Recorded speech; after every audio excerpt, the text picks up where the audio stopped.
Where's Christiaan? Waar is die?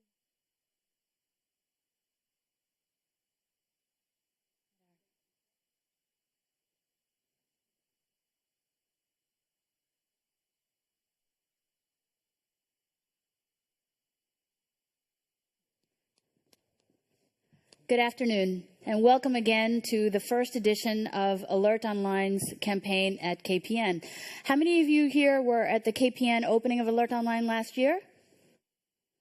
It's quite some of you. So this year is going to be even better, I promise, because last year we did quite a few sessions, and this year we're doing only one.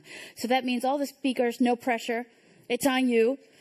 But we're going to make this one better than the one that we had last year. And we're focusing on a subject that I think is really topical considering all the geopolitical things that are happening, which is 0 days. And in order to do that, what we're going to do is we're going to have two keynote speakers, roughly about a half an hour each, and you're going to be able to ask questions to them. And then we're going to go into the panel. So I'm going to start right away, and I want to welcome Christiaan Ottow to the floor. Christiaan started his life really early on. You're like a baby, dude. Much like one, yeah. As a lot of hackers do with, fiddling around with computer programming and trying out stuff at home and hacking at home, right? Yeah, that's how we started. Good. But then he went on to get a master's degree at Twente University and is now the CTO of Computest. And you told me you also built the stuff for StartPage. Our company actually, before Pine Digital Security, cooperated with StartMail in creating the StartMail platform. Yeah. Ah, cool. How many of you use StartMail, StartPage? There's going to be a lot more hands later. I hope so. It's part of the deal. Okay, very good. Thank you, Christiaan. Take it over. Thank you. Thank you for having me. Let's see if the range is okay on this. No.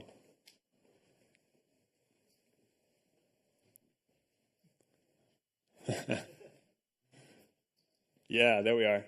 Okay, so in 2011, something very important happened, something that really piqued my interest into this whole topic. In 2011, we all became aware that the US had actually attacked an Iranian nuclear uranium enrichment facility using cyber weapons.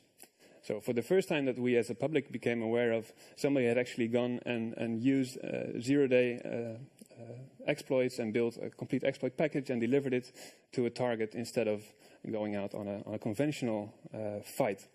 And for me, this was a big moment, was a realization that this whole zero-day stuff is not just something hackers trade in the shadows and get street cred over. It's actually something that governments are beginning to use for bigger purposes.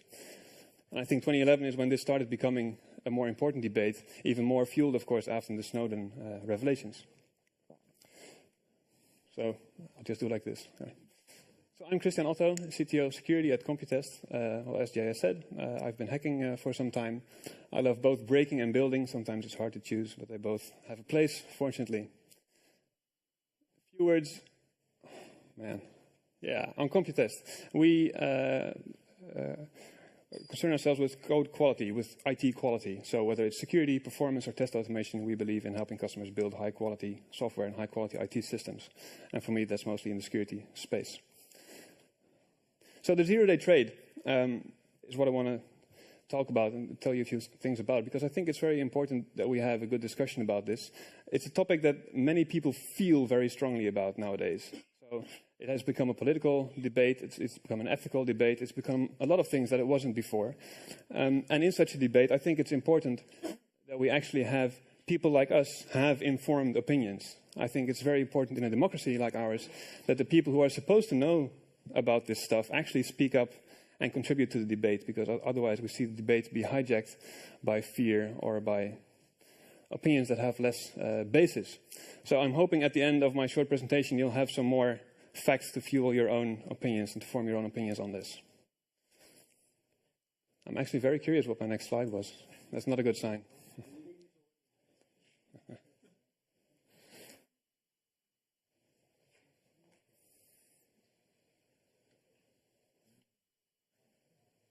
So just continuing, I'd like to ask you all one quick question, and then I'll ask the same question at the end, and I'd like to see if there's a difference in responses. But who thinks governments should be able to use 0 days in their operations?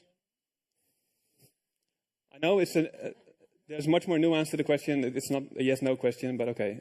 I think 15 hands. Okay, thanks. Yes, I did. Well, a government doesn't do anything. Those representing them do things. But that's... You need help with my laptop? Or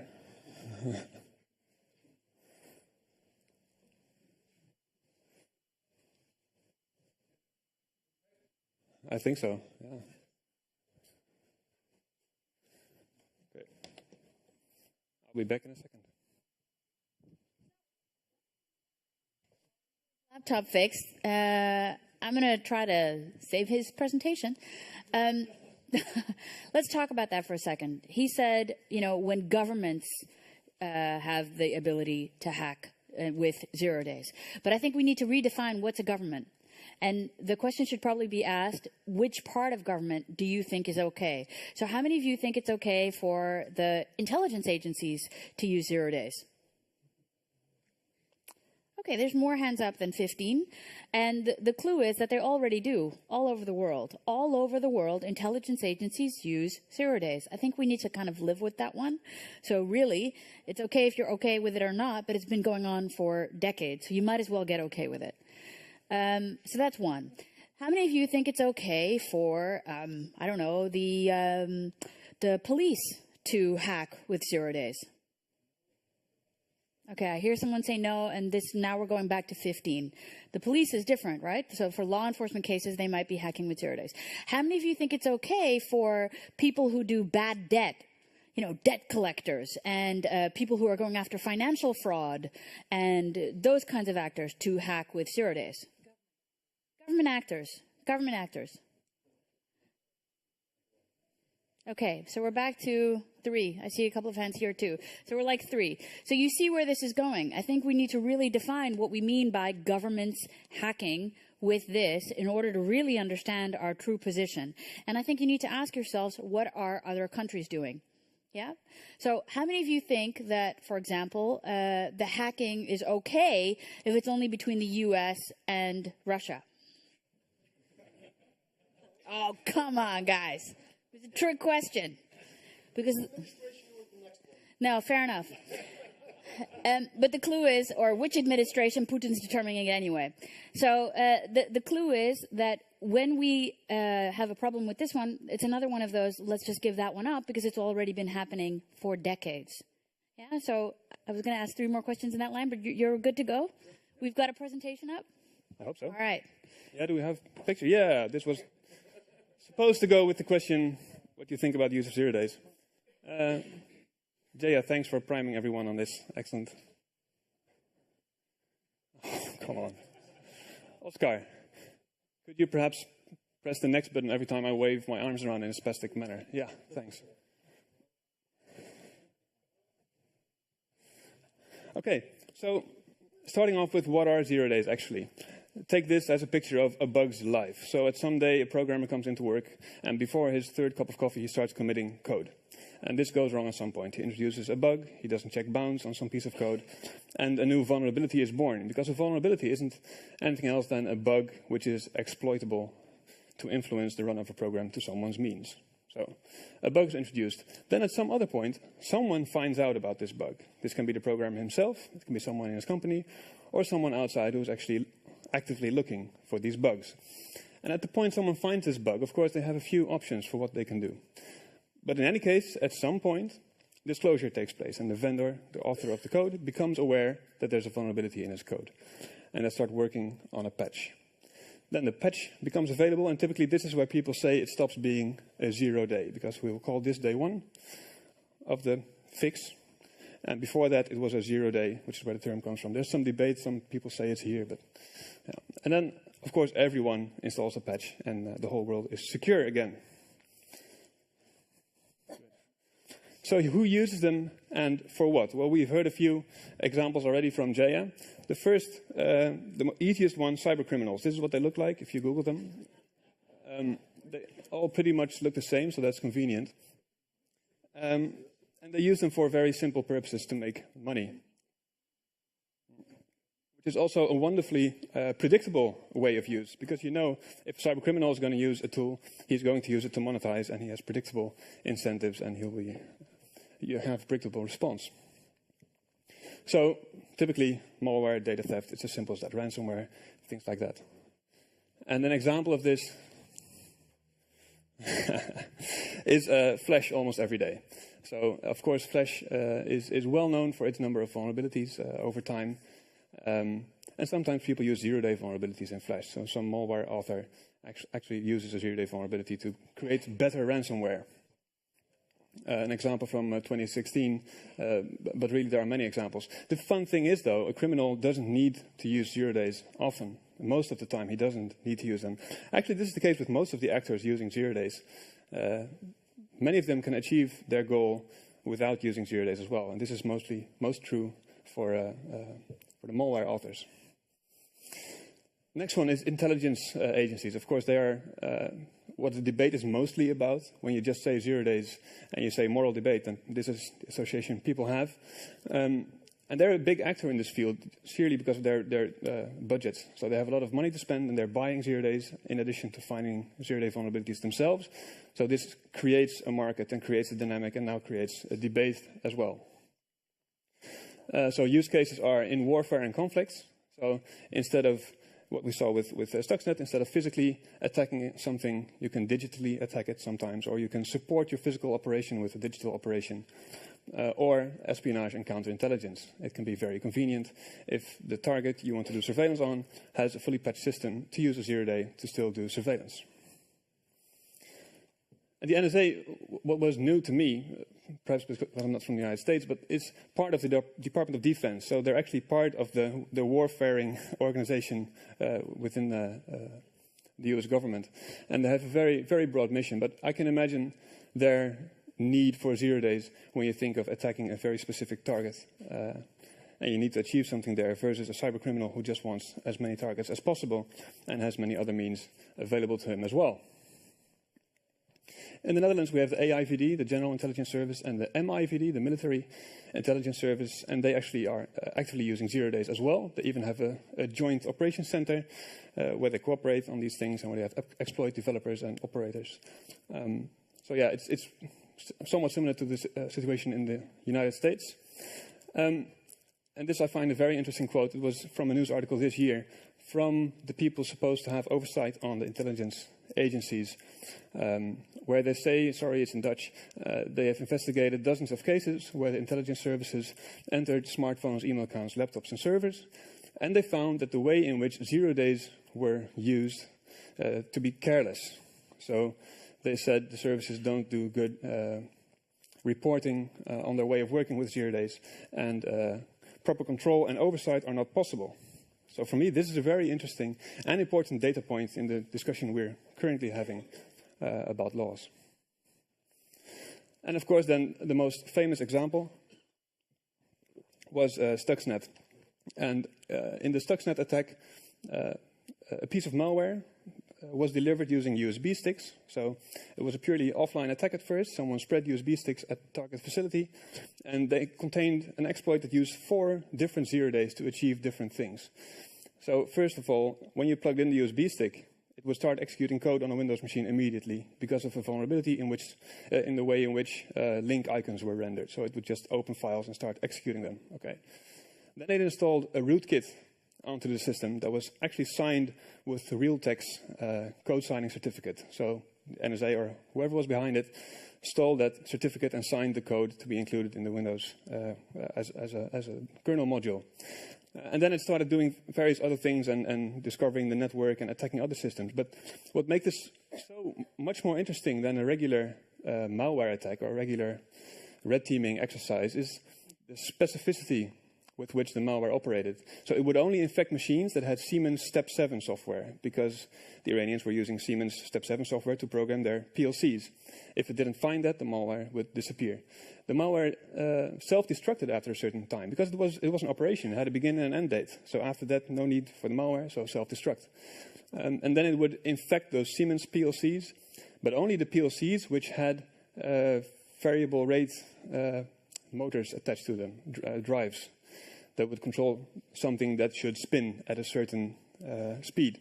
And what the malware would do was it would set the rotation speed of those devices to slightly above their safety threshold and just let them spin themselves to pieces while still reporting the original spin ratio back to the Siemens software. So it was a very sophisticated, very clever attack. And to me, it's still a question how effective it was in the end, because they managed to destroy 1/3 of the nuclear centrifuges, the uranium enrichment centrifuges in the facility, which supposedly set the Iranians back a few years in their program, but it created a lot of noise and a lot of awareness, of course, about this whole way of attacking. Then the third actor, brokers. So when you go to the market and you say, I have a bag of money, I want 0 days, and your bag of money is as big as the NSA's bag of money is, then you're creating a new marketplace. You're creating a whole new world of sellers and buyers who will work with you. This is a picture of a guy called De Grug. He's one of the earliest and most famous in this space. I think he actually procures 0-day vulnerabilities that people sell to him, and he sells them again. He lives in Thailand. He gave one rare interview in which he was pictured with a bag of cash. I don't know if that's really the way he operates, but it was a good picture anyway. But there's many more. There's lots of commercial companies doing this as well. So their use case is the trade of 0 days. So you can buy single vulnerabilities off them, or you can sell to them. But also subscriptions. So if you're a government agency and you can predict your need for 0 days in the future, you can buy a subscription and you'll just keep getting fed the latest 0 days. And they package them in intrusion tooling, because a 0 day is only one part of a big puzzle. To make use of that, you need to develop an exploit around it. You need to have a command and control infrastructure. You need to build a whole operation that is able to monetize on that 0 day. So if you're paying $1 million for a 0 day and you don't have the infrastructure to use it well, then you're just wasting money.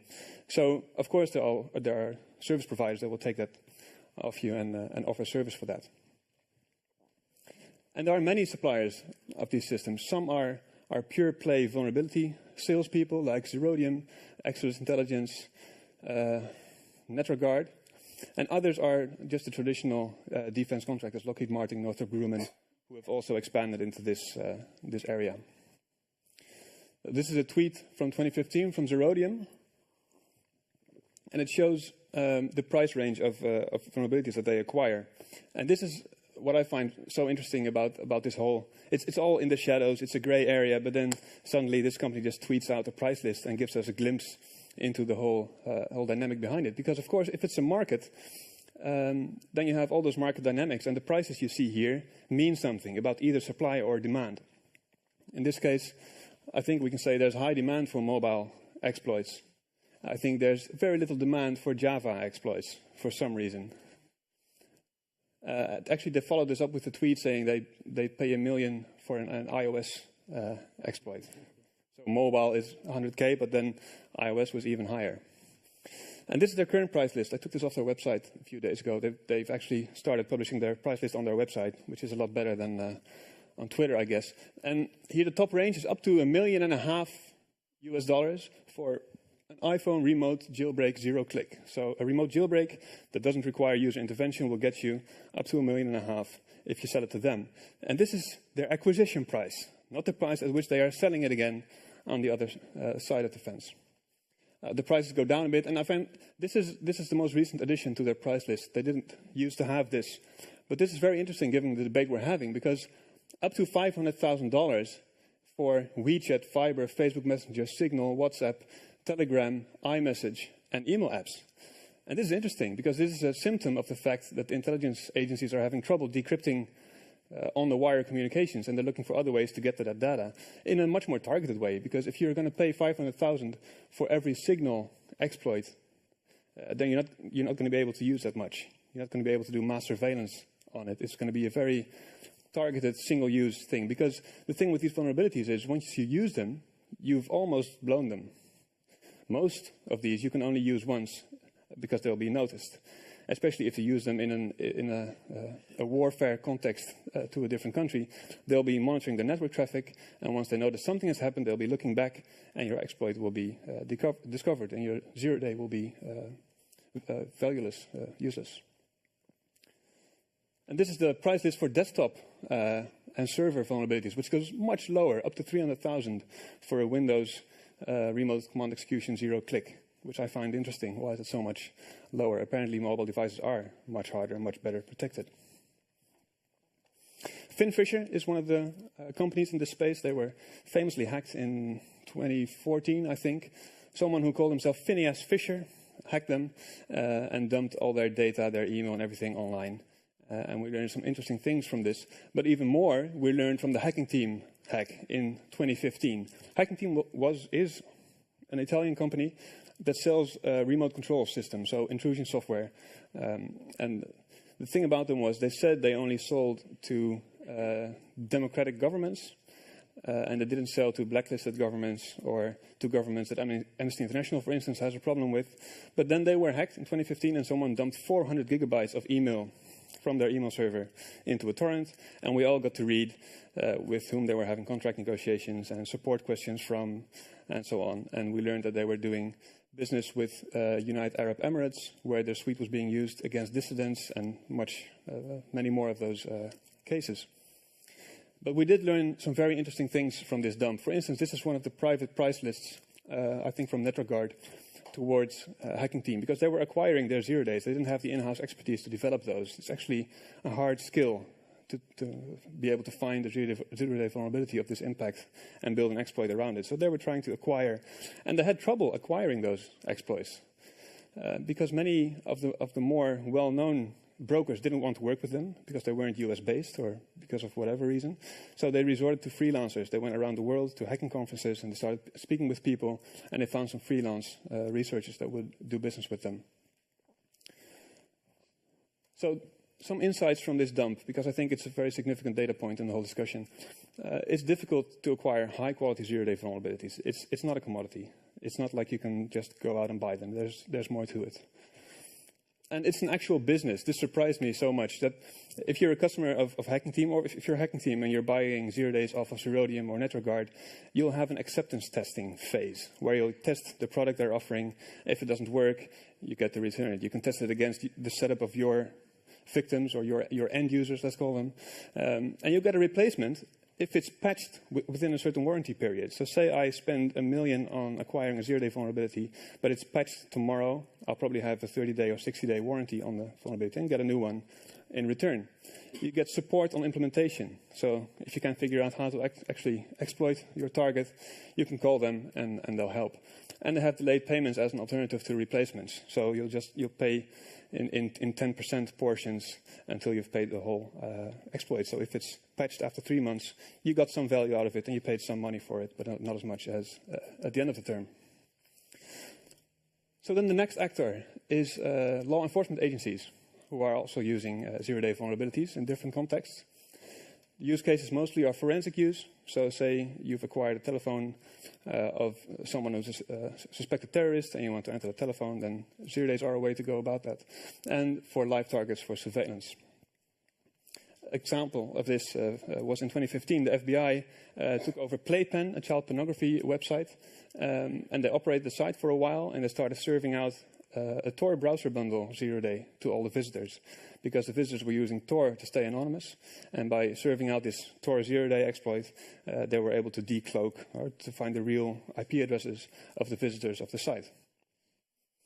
Another famous case, the iPhone 5C, that was the San Bernardino terrorists' iPhone. FBI really wanted to get into that iPhone, but just trying PIN numbers, they would run the risk of the device wiping itself after 10 tries. So they actually tried to get Apple to cooperate. They sued them over it. Apple didn't cooperate. They ended up spending $1.3 million to some supplier for a way to get into the iPhone. And we don't know with certainty who it was. There are speculations, of course. We don't know if it was someone who opened the device, started shaving off a chip and found the code, or if it was someone who had a 0 day exploit against it. But they paid a lot of money for it anyways. And the last actor, the vendors themselves. So the people who build the software that contains the vulnerabilities, they're becoming more and more of an actor as well. Where previously they weren't really involved in this. This is the bug bounty program for Windows.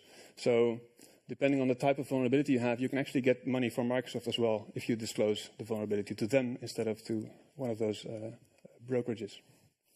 And Apple has a similar program. They announced it 2 years ago, and well, they offer some nice fees as well for people who find vulnerabilities. And of course, you need to be a pretty big vendor to be able to do this. It's not for everyone.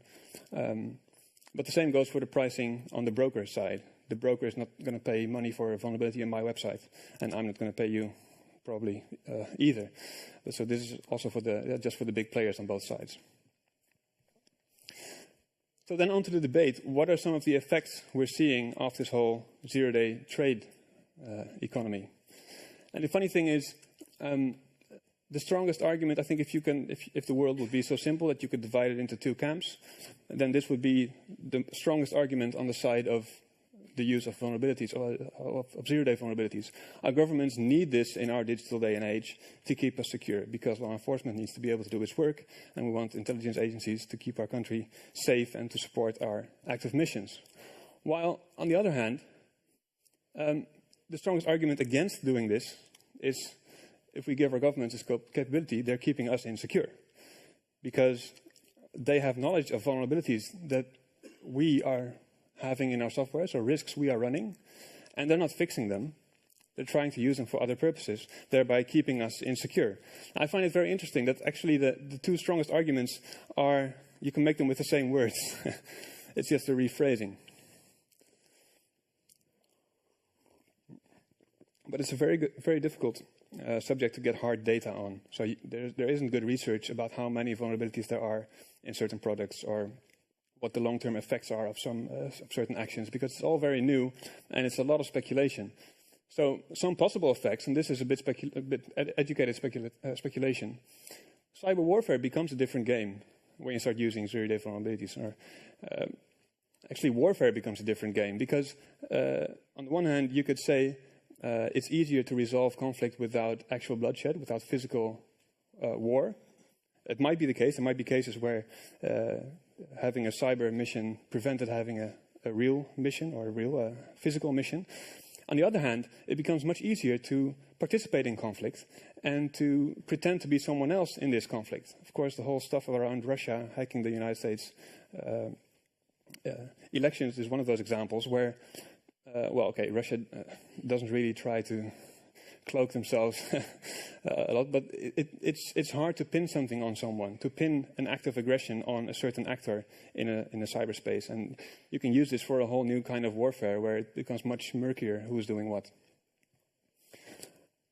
An effect is probably that more people are hunting for vulnerabilities than there were before. I mean, if you can make $1 million with it and you have this skill set, then you might want to try your hand at doing this.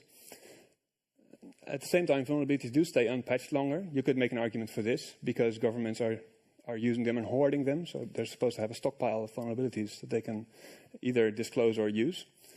On the other hand, you could say that if governments weren't using those vulnerabilities and they weren't paying these prices, then people wouldn't be hunting as much, and nobody would be aware of the vulnerabilities.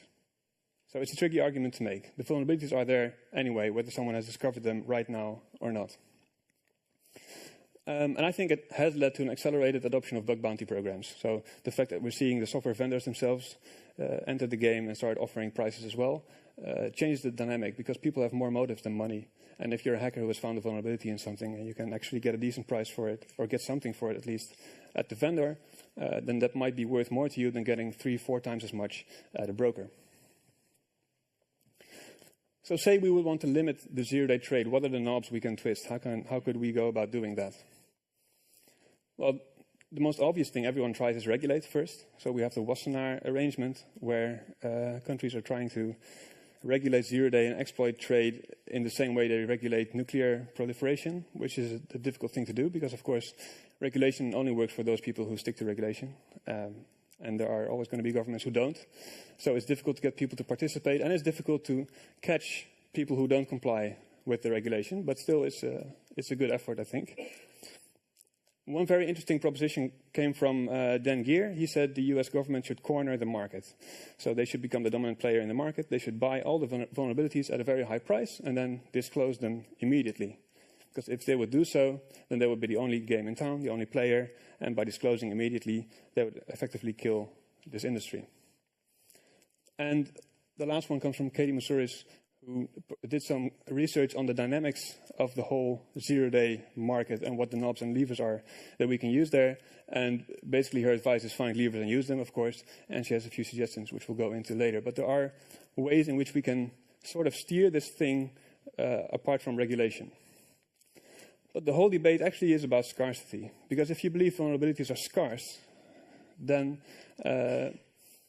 it will work to drain the offensive stockpile. The US government could corner the market, offer high prices, and buy them all. If they aren't, then it's a whole different question. So in a scarce model, you could do that. And bug bounties would make a dent. So offering bug bounties actually helps if vulnerabilities are scarce. Well, if they aren't, then paying high bounties will only attract talent towards a meaningless market that isn't actually producing anything valuable to us. But it's taking people away from developing good software, for instance. And if they are dense, then fixing an individual vulnerability isn't meaningful at all. And then it comes from the resource of KDM storage. We need automation to deal with the problem. So the only way to deal with this in a situation where there are dense vulnerabilities is to use automation, because with the manual approach we're having now, we're not going to get this far. So what's next in this discussion?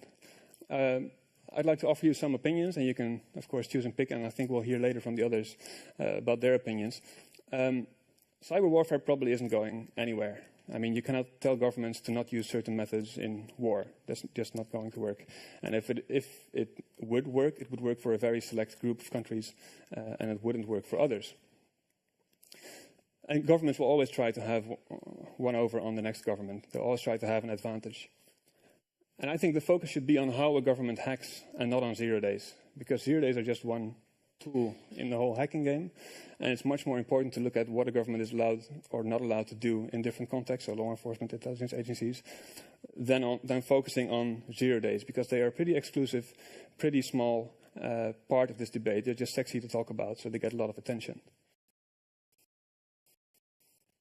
Governments into disclosure. So say you would allow a government, you as a democracy would allow a government to use 0-day vulnerabilities, then at least by setting disclosure dates, you would increase the quality, you would higher the quality of IT that we have.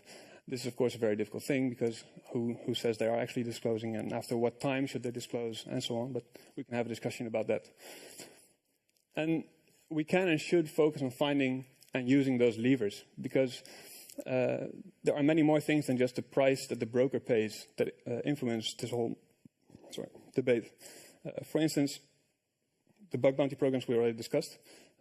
I think hackers, they don't all go to the brokers. So if you start paying them some money at different places, they will go there. You can offer other forms of recognition. You can use automation and so on.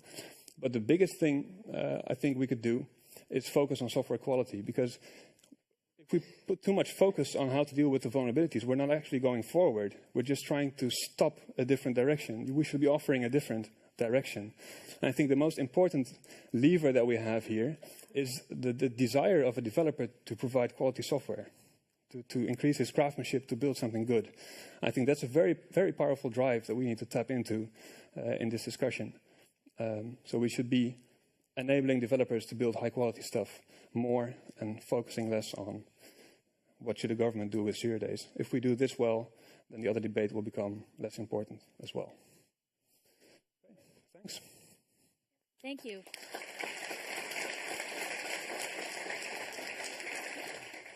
So I'm going to take one question, but before we take the one question, so think about your question now that you want to ask.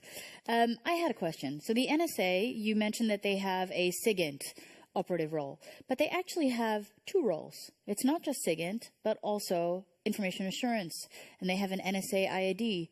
So how do they counterbalance this role, and what can we learn from it?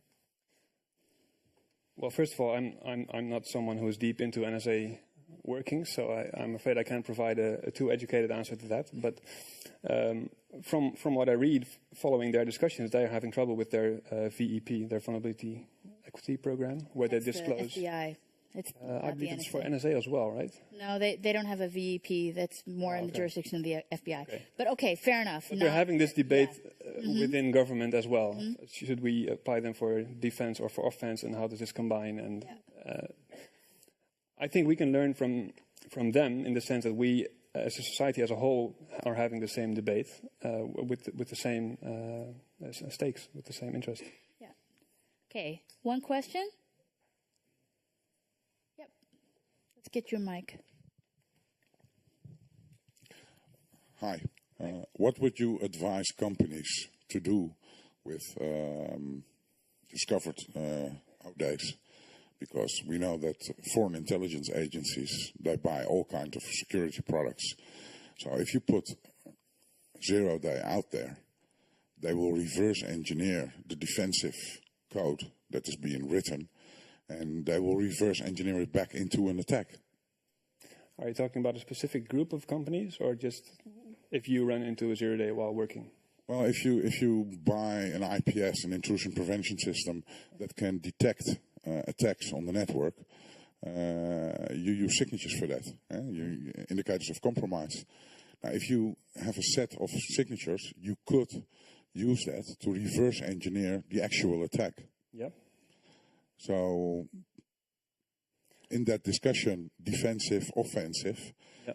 Even if you put it in a defensive, if you use it in a defensive capacity, it can still be used to create an offensive capacity based on the defense that you create. Yeah, you're right. And I think in this particular defensive solution, you have a very small scope that you can defend against, particularly only the 0-day vulnerabilities that that vendor is aware of and has put into their product. So I think in general, the best thing to do when you discover a 0-day vulnerability is report it to the vendor. For instance, during our red teaming and hacking exercises, we often find 0-day vulnerabilities, or often. We do encounter them in publicly used software, and our policy is to immediately disclose them to the vendor, because that's the best way for a customer to get secure, it's the best way for ourselves to get secure, and in the process, it's a way for us to get some marketing out of it, if we can. So, yeah, I think that's a way in which everyone wins. But that's spoken as a company. As an individual, the balance is sort of tip when someone offering you 1 million. So I think that's a question everyone needs to answer for themselves. Thank you so much. Thank you. You're welcome. So I'd like to bring up our next keynote speaker. This is Alvaro Morales. He's a longtime senior consultant focusing on security and business continuity. And in the last few years, he's been working on cybersecurity for Telefonica. Yes. And which, as you know, is a really happy not competitor, because you don't compete. No, but a really happy partner. That was the word, partner in the telecom space. And you're a business continuity geek. I don't know what that means, but I wish you, what is that? Well, I am very into business continuity, British Standard 2599. I love everything about business continuity. I love this guy. Okay. No, because how many people are business continuity geeks? Just out of curiosity. You know, we have openings at KPN. Okay. Okay. And an esports supporter. Yeah. So is that like illegal gambling with sports? No. It's related to the next generation sports that we're going to have. Cool. Streaming and everywhere. Oh, cool. Thank you, Alvaro.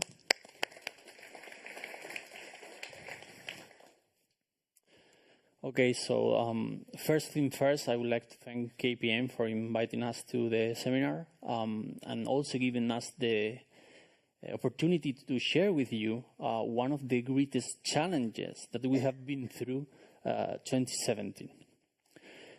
So if you are relatively up to date into the security scenes, you know that something was heating up. You saw this coming, I'm sure. We all were very aware about NSA activities.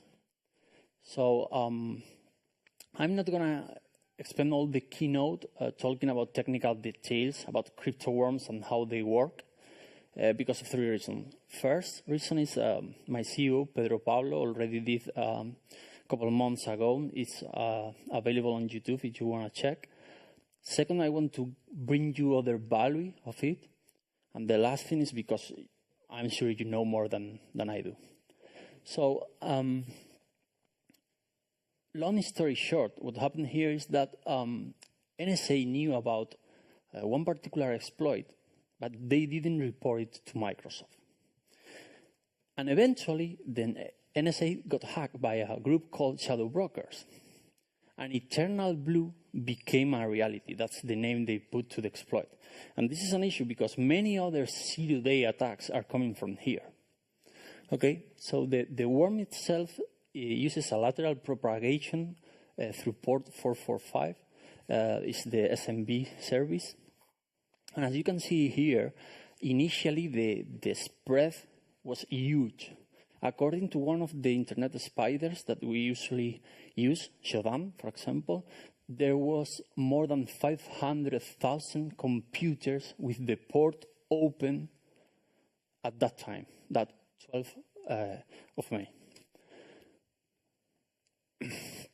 So paying attention to the figures, what we see here is that WannaCry took the form of a funnel with a very huge initial spread. We're talking about 150 countries, but then somehow moved to a medium impact because we're talking about 300,000 computers. If you think in the big scheme of things, that's not really much. And actually, it ended up with a very low profit, not even $200,000 US in Bitcoins. But keep this in mind, the final outcome of WannaCry could have been very, very different. Imagine for a second a scenario where Microsoft didn't have a patch in place. Whoa. So now that we have the context about WannaCry properly set, I would like you to give some information about who is Telefonica. So Telefonica is the incumbent telco in Spain. We have a strong presence in South America and Central America as well, and also in the UK and Germany. So we are a large telecommunications company. We have over 100,000 employees worldwide. That's very relevant. You will see it later. We have 350 million customers, and we operate in 21 countries. So besides the traditional telco services we do to our customer, we also offer a large array of solutions coming from security, IoT, big data, cloud services, you name it, right? So as you can see in the map, the WannaCry attack matches our whole footprint. Spain, Germany, UK, all that or Central America. So WannaCry was a really colossal distributed challenge for Telefonica. But how do I see Telefonica? What picture do I have in mind when I think about Telefonica and our brand of security 11 paths? Well, this pretty much is the picture I have in my mind. And this is because mainly it's the picture I have in the front wall of my office when I enter. So what I see here is a company that is evolving, that is innovation focused, developing new services, solutions for our customers, increasing revenue year by year. We are currently sitting at 400 million euro. So, yeah, gentlemen, this is the picture I have in my mind, 12th of May, right? Also, not because I say so, but we have been recognized by top industry analysts like Forrester, Gartner. So my picture of Telefonica was really high. Now, unfortunately, this is the picture that was released in the headlines early that morning, that Friday. And it's not in the same line than the other one, as you can see. So I would like you to travel back in time with me to that Friday, to wear my skin and see what happens, okay? Because I promise you, a company can overcome a zero-day attack, increase the resilience, and be a referent, a global referent. So basically, at a high level, this is what happened in Telefonica that Friday. And as you can see, moved for 4 days. But let me put that Friday into context, okay? So Friday in Madrid is a very particular day. The traffic jams are terrifying. people actually don't want to commute to the work, so we have to deal with another issue that is some users are not bringing the computer to the office, and that's an issue because we have to deal with them as well, and they are not there. So when I arrived to the office, there was no real insight, nothing happened yet. Actually, the first thing that I saw was an email coming from a Telefonica domain, and I have to double check if it was legit, because it was basically saying some information about an ongoing issue, then a phone number to call, and a clear message in the center: turn off your computer right now. So, whoa, are we shutting down 100,000 computers here, or what are we talking about? What are we going to do with this? So after double checking again, I have to turn off my computer. I remember I was checking my phone because it was burning with messages from all my colleagues in Madrid, from other companies shutting down as well. And that's what a moment of panic. What is going to happen now? Okay. So as you can see, the crisis committee and all the processes kick in. All the information start to reach the employees because we didn't know much about it at the moment. We have to make it global because all the footprint was affected. And then we learned an important fact that was that no customer or service was affected. That was huge for me. I was relieved, but still there was a lot of noise in the press. Everything was targeting at us. So it was a very, very, very bad spot you don't want to be in, I promise. So basically, Telefonica, understanding the situation, understanding the fact that you are not selling boxes, you are selling trust. That's what you sell when you are talking about security. You are selling trust to your customers. So the first thing we did was communicate with our customers and support them. And then we released an open statement acknowledging the attack. And this was tough. This was brave to do. I remember that we were the only company in Madrid that actually did that. There was a lot of other companies and large consultancy firms shutting down without saying a single word about this. But you will see it's turned out actually being transparent helped Telefonica a lot in the process. So I think by now we all agree in something, and it's technology is a must. You need technology to protect your business, to have a strong perimeter secure. You need it to have monitoring capabilities and so on. But it's not enough. If a company wants to keep a zero-day attack at bay, you need much more than that. So the first thing you need is a proper communication. You need to communicate with your customers, with the press, with your stakeholders, even with your supply chain. And you need to have them up to date what's happening. You need to keep them aligned, right? Also, you need to be very transparent.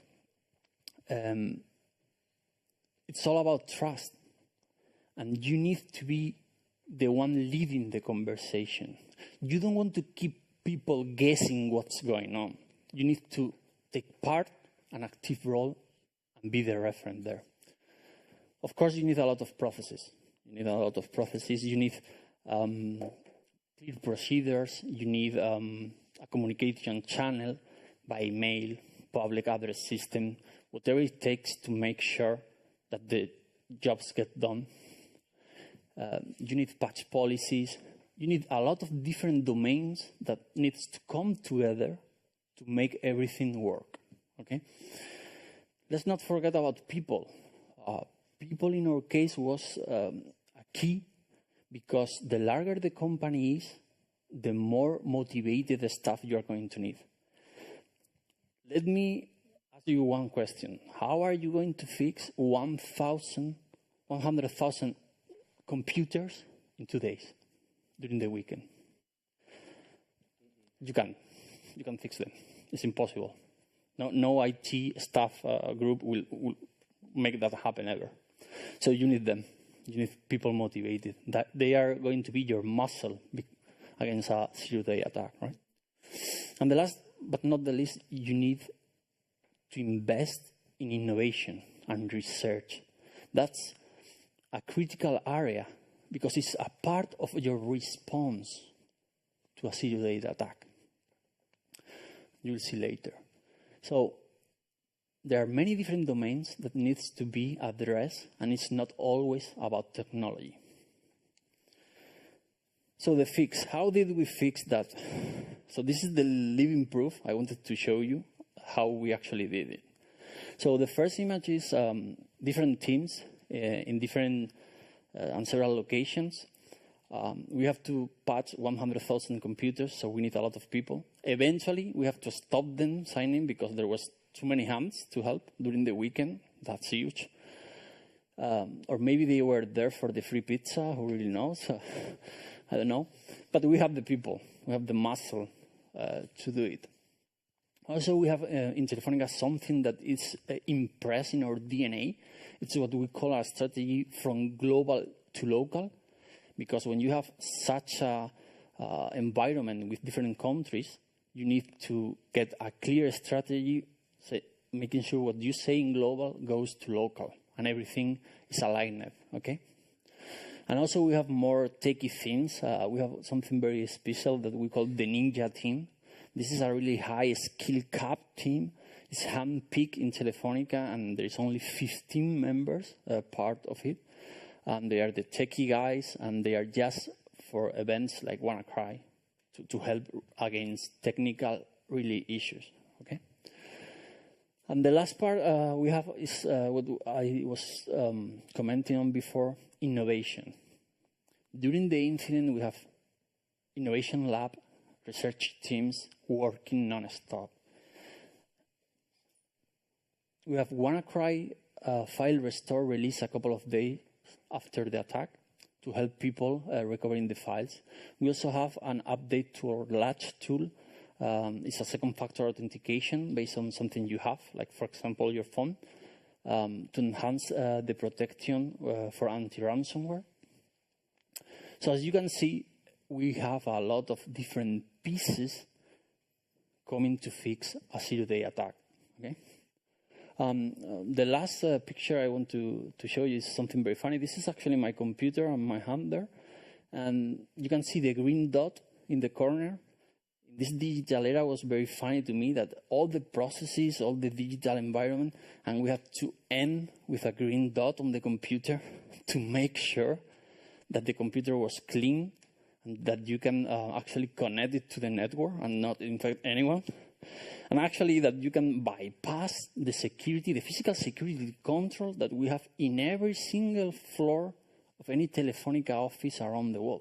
Without that green dot, you could not actually connect the computer to the network. So it was really funny for me. Now, I hope you still remember the first image I showed you with the Telefonica issue.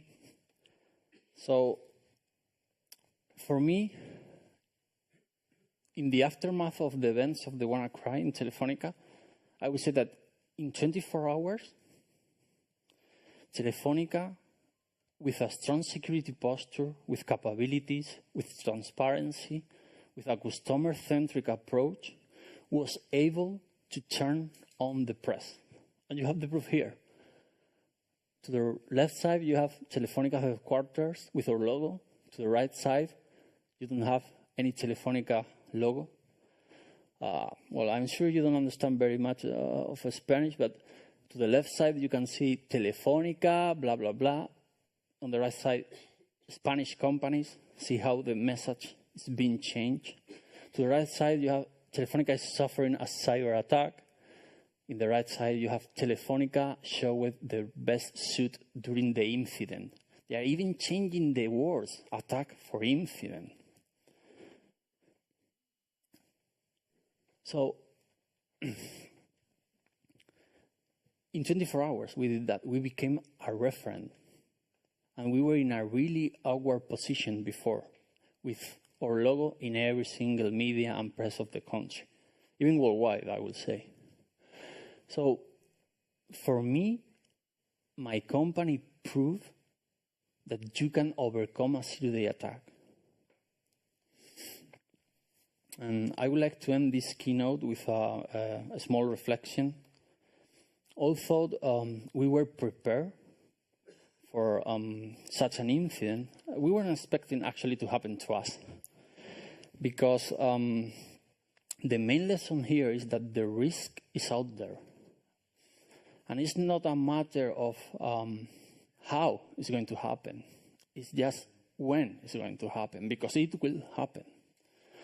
And trust me, the risk is real. Thank you so much for your time.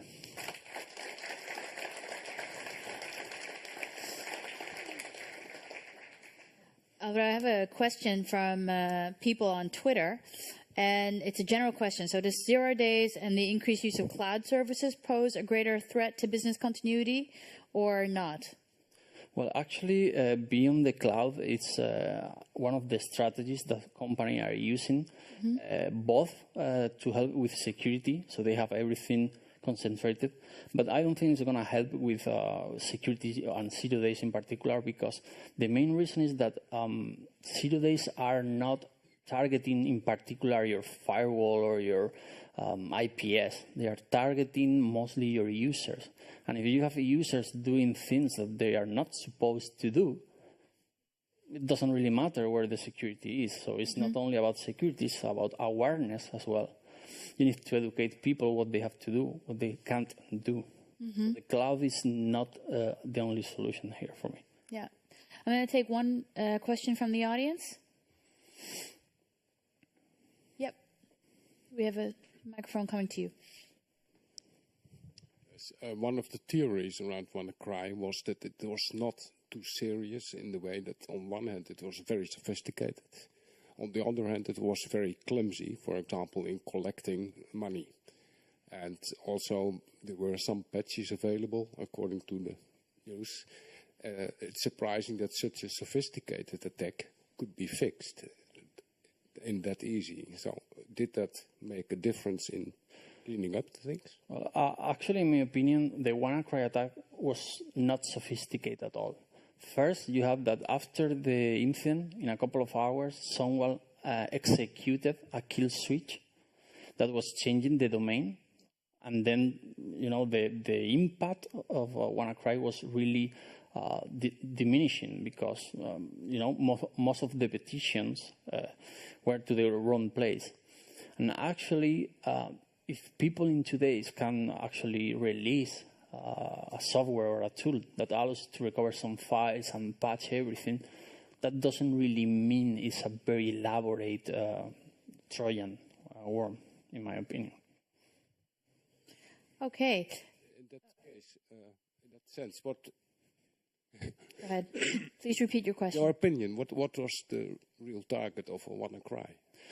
There wasn't a real target. I think the problem came because of a communication channel between several actors, you know, because the NSA didn't advise Microsoft that they have to patch something. But the funny thing here was that Microsoft eventually knew about the exploit, and they fixed it without knowing that NSA had.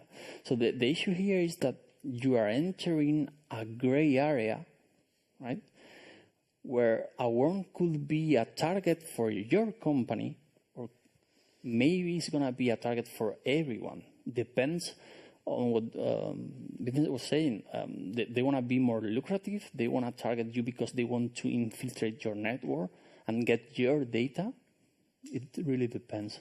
So let me tell you how we handled this at KPN, because we're also a telco. We're not in as many countries, and we don't have the geographical diversity that Telefonica has, but we were monitoring the shadow brokers from the moment that they tweeted.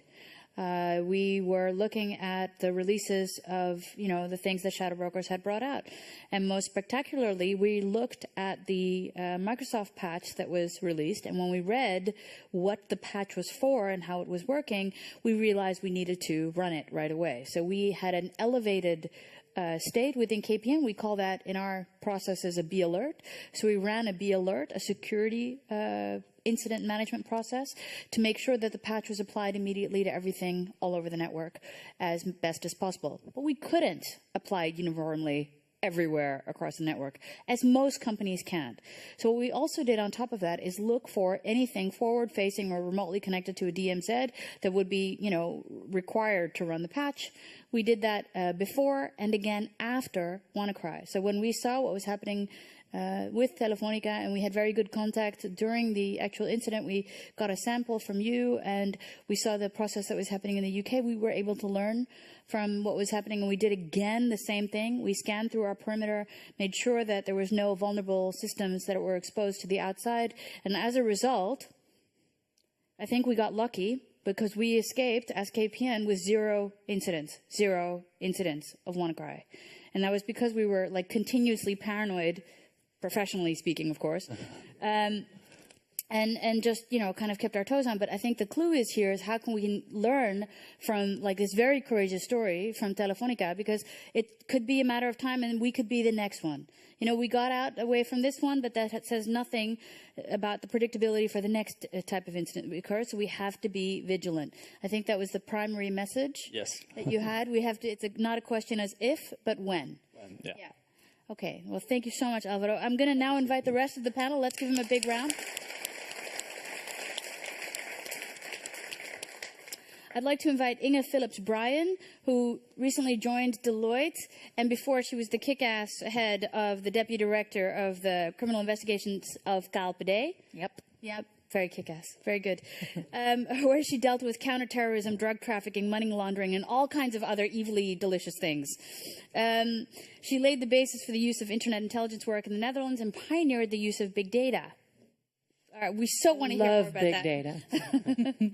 And next, I want to invite Jochai Ben-Avie. Jochai is the Senior Global Policy Manager at Mozilla, where he runs Firefox's global. I use Firefox. I love Firefox. So cool. I use it too. Yeah, I love it. Global internet policy efforts, including the work on cybersecurity in the EU. Oh, this is so cool, dude. He's a World Economic Forum global shaper and the former policy director at Access Now, one of the world's largest global digital rights organizations. Jochai. Thank you. I'd also like to I don't want to invent you. I'd like to invite Victor Gevers from our own Dutch soil, known as OX Dude, Senior Security Specialist. I'm just going to not read from this thing. He's so cool. He took a year off to do responsible disclosure and hack companies and tell them about this. Awesome work, Victor. It turns to you automatically. And finally, I'd like to invite Astrid Oosenbrug. Who doesn't know Astrid? She's a Dutch politician for the Labour Party and a member of the House of Representatives from 2012 to 2017, and currently running to become chairman. Not anymore. I lost. Damn. Okay. And she's the co-founder, this I do know, of the Cyber Working Place, an initiative to provide young talent free education to become a cybersecurity specialist, which we so need. So thank you, everybody. And no, they have a chair for you. They have a chair for you. Here, over there. Oh, thank you, Astrid. All right.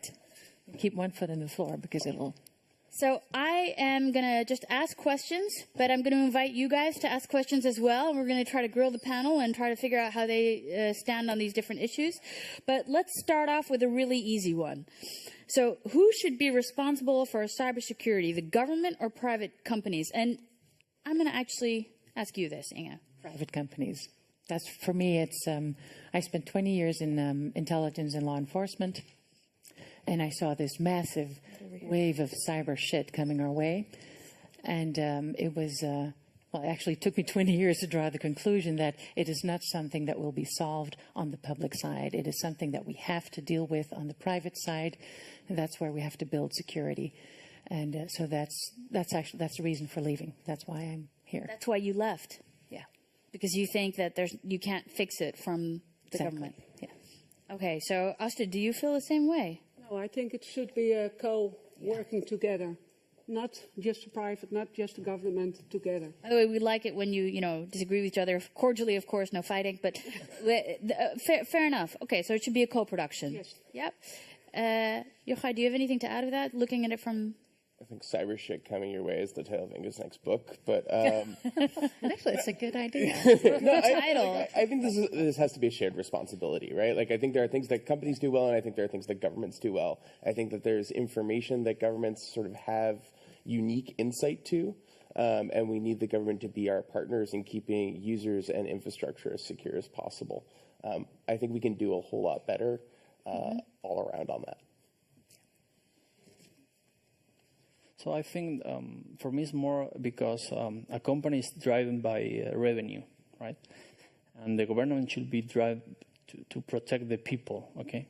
But the issue here is not who is leading anything. It's about a will. You need a steering wheel. You need someone to, make the borders of what we should do, what we should not do or not trespass. So it's not more about the government, the companies all together. Yes, probably all together, but we need for sure a steering wheel. A steering wheel. Yeah, a steering wheel. We need someone to man the ship here. And So would it be helpful if, you're a private company at Telefonica, you take responsible for your own cybersecurity.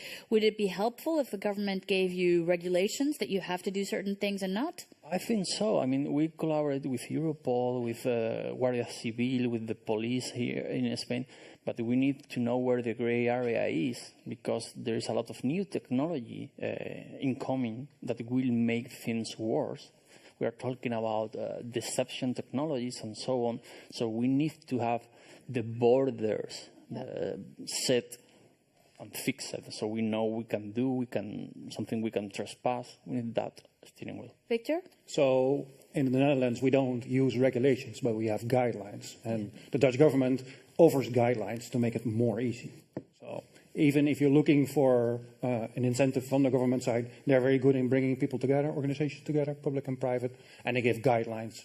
So that could be a nice middle ground, instead of making regulations and laws enforcing organizations to do what they actually don't want to do.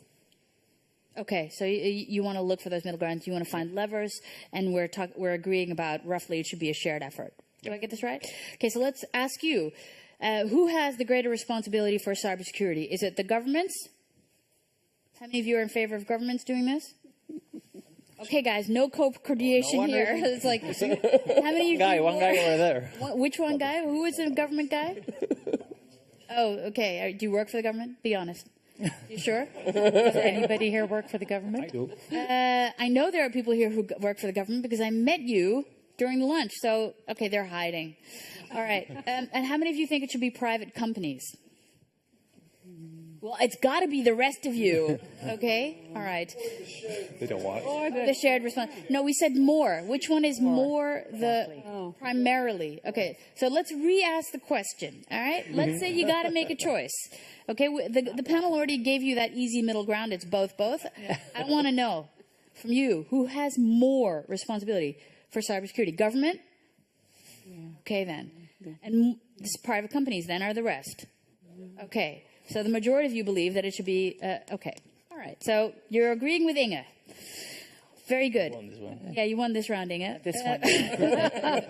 Okay. Okay. So the next one, legislation that allows for hacking for either intelligence, law, or other enforcement agencies is dangerous. I'm actually going to start with you, Jochai, on this one. Legislation that allows for hacking for either intelligence law or other enforcement agencies is dangerous. Can be. So I think that there's sort of three buckets of policy that are useful to look at here, and I think we didn't need sort of articulated policies and practices around each one. So the first one is acquisition, right? How do governments learn about, broadly speaking, vulnerabilities that can happen by buying them, by developing them, by discovering them through their own R&D efforts, or through reports from a third party.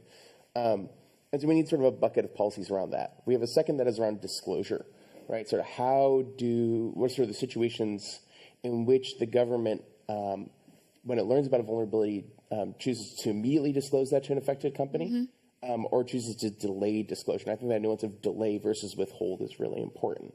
And so, we want there to be sort of robust policies around the sort of decisions around delaying disclosure. And the third is around exploitation or use, and sort of what are the situations in which the government can use a vulnerability. And that's, lawful hacking, or has many other euphemisms. And so I think we need to sort of articulate policy and practice in each one of those buckets. I think if done correctly, legislation can be a really helpful tool for doing that articulation. When done poorly, security of users and the internet is at stake. I love what you just said. I really hope we're all writing this down because I think we all agree that's spot on. Totally agree. Yeah.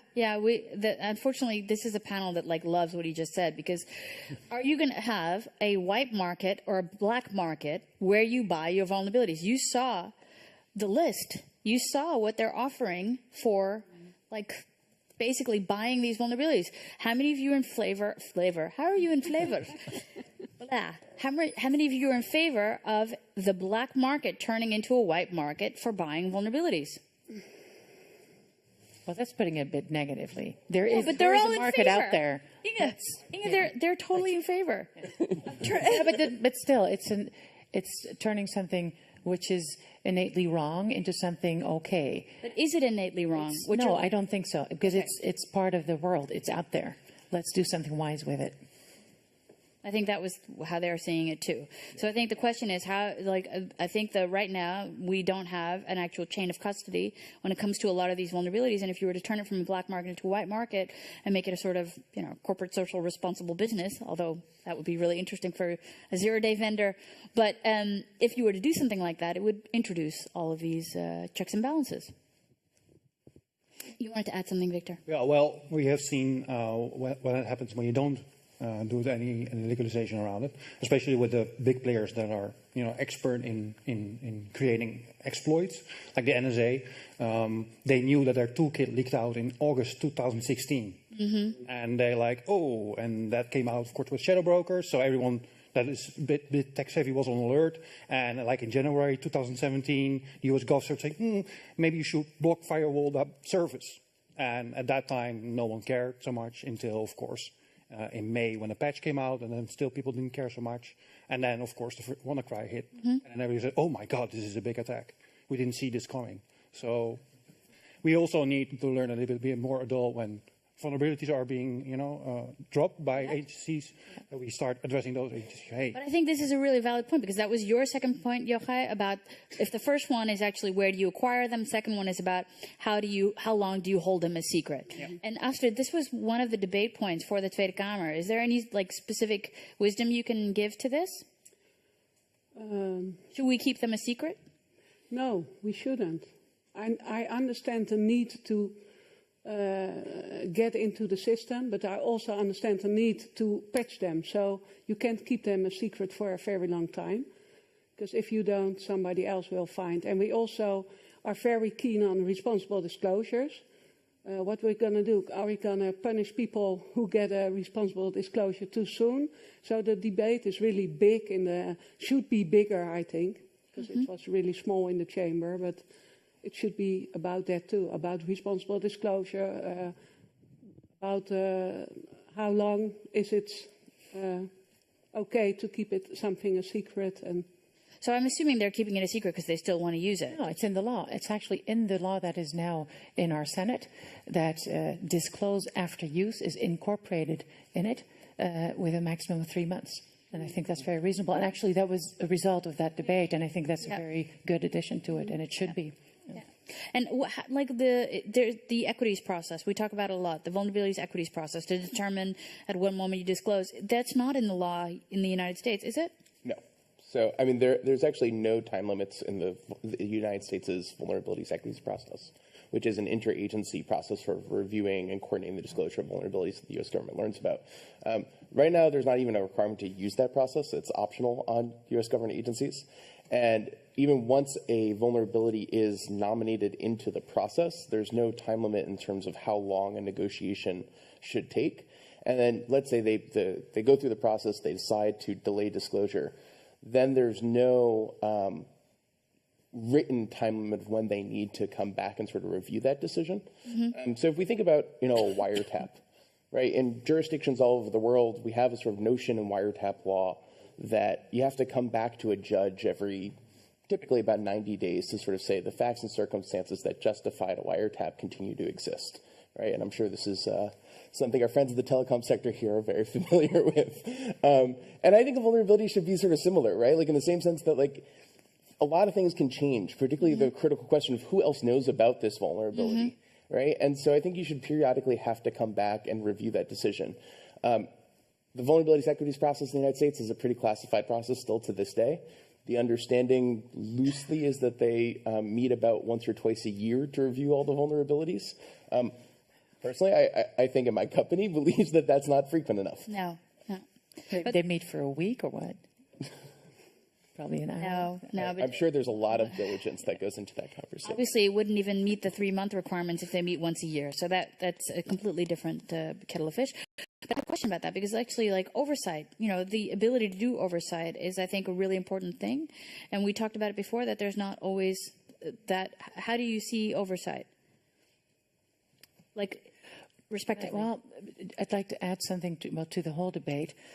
See, we look at this from the Dutch perspective, where we have a civil and a military intelligence service working closely together in a very, well, I would say very controlled environment, similar to the Spanish situation.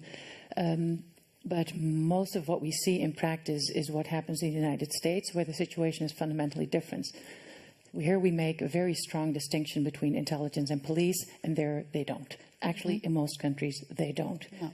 And in the US, the NSA alone is 22,000 people, of which quite a few Dutch speakers, by the way. I do not believe that you can actually control a body of 22,000 people with these means. So one of the ways that we control these things in the Netherlands is by simply keeping those services fairly small, to force them to focus on these things that really matter to our security.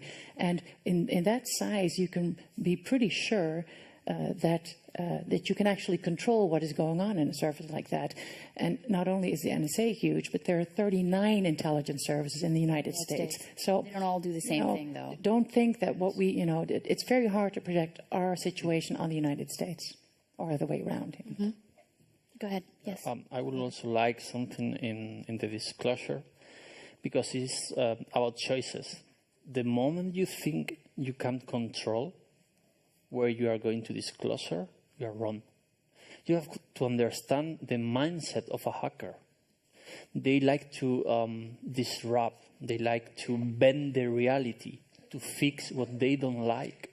So we need to be more creative than sitting in a safe position that we say, in 3 months we will disclosure this. It's not going to happen.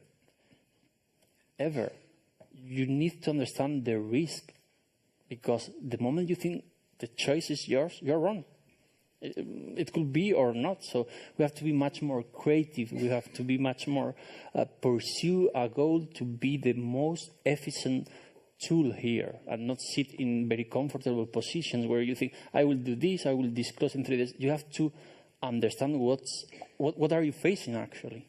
I think this is a really good point. I think there's this question that would follow from that is, how do we prevent and contain this collateral damage? This partially oversight, or this issue. Go ahead, Jochai. Well, I think one is to say that this shouldn't be a one and done decision, right? We would love to live in a world where if any government knew about a vulnerability in Firefox, that we were told immediately. And I think that Telefonica and KPN and every company in the room sort of feels the same way. But we also recognize that's not the world that we live in. And so I think there needs to sort of be robust, accountable, and transparent processes around this. And I think that continually assessing the risk of a vulnerability, that a government is holding on and sort of delaying disclosure of, is a critical responsibility. This is part of that responsibility of the government when it comes to cybersecurity. The government has a unique insight into some of the most vulnerable parts of the internet and the digital ecosystem. And with that responsibility, comes a need to sort of be vigilant and to have really articulated policies and practices. And yeah, there are a lot of intelligence agencies, in the United States and in other countries, and There are a lot of employees, even in a comparatively smaller country like the Netherlands, but we also have the compliance obligations on all kinds of employees and all kinds of matters, and this is something where we need to be really rigorous and developed. Spot on. Thank you. And we have a question from the audience. Yeah, I noticed that if we're stepping kind of quickly over the question you asked in the beginning, how many people find it okay that the government is doing this? I personally have, okay, we all now here in the Netherlands, we trust our government. We've also seen, well, maybe pointing to the US again, that politics can change the debate and change what is okay and is not okay. I find it extremely difficult to now give the government the go-ahead. Oh, yeah, it's okay. We trust you now. Do we trust them in 20 years from now? I don't know.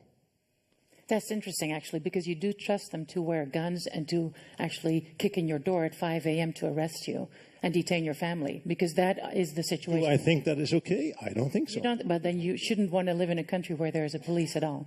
I think it's very naive, to be honest. The thing is, they should be Okay, so upheld to the same. But we believe strongly that the government should be upheld to the same standard as us. So if I'm not allowed to use a 0 day, I could be thrown in prison for it. Why should my government be allowed to do that? Well, because you need somebody to enforce the law.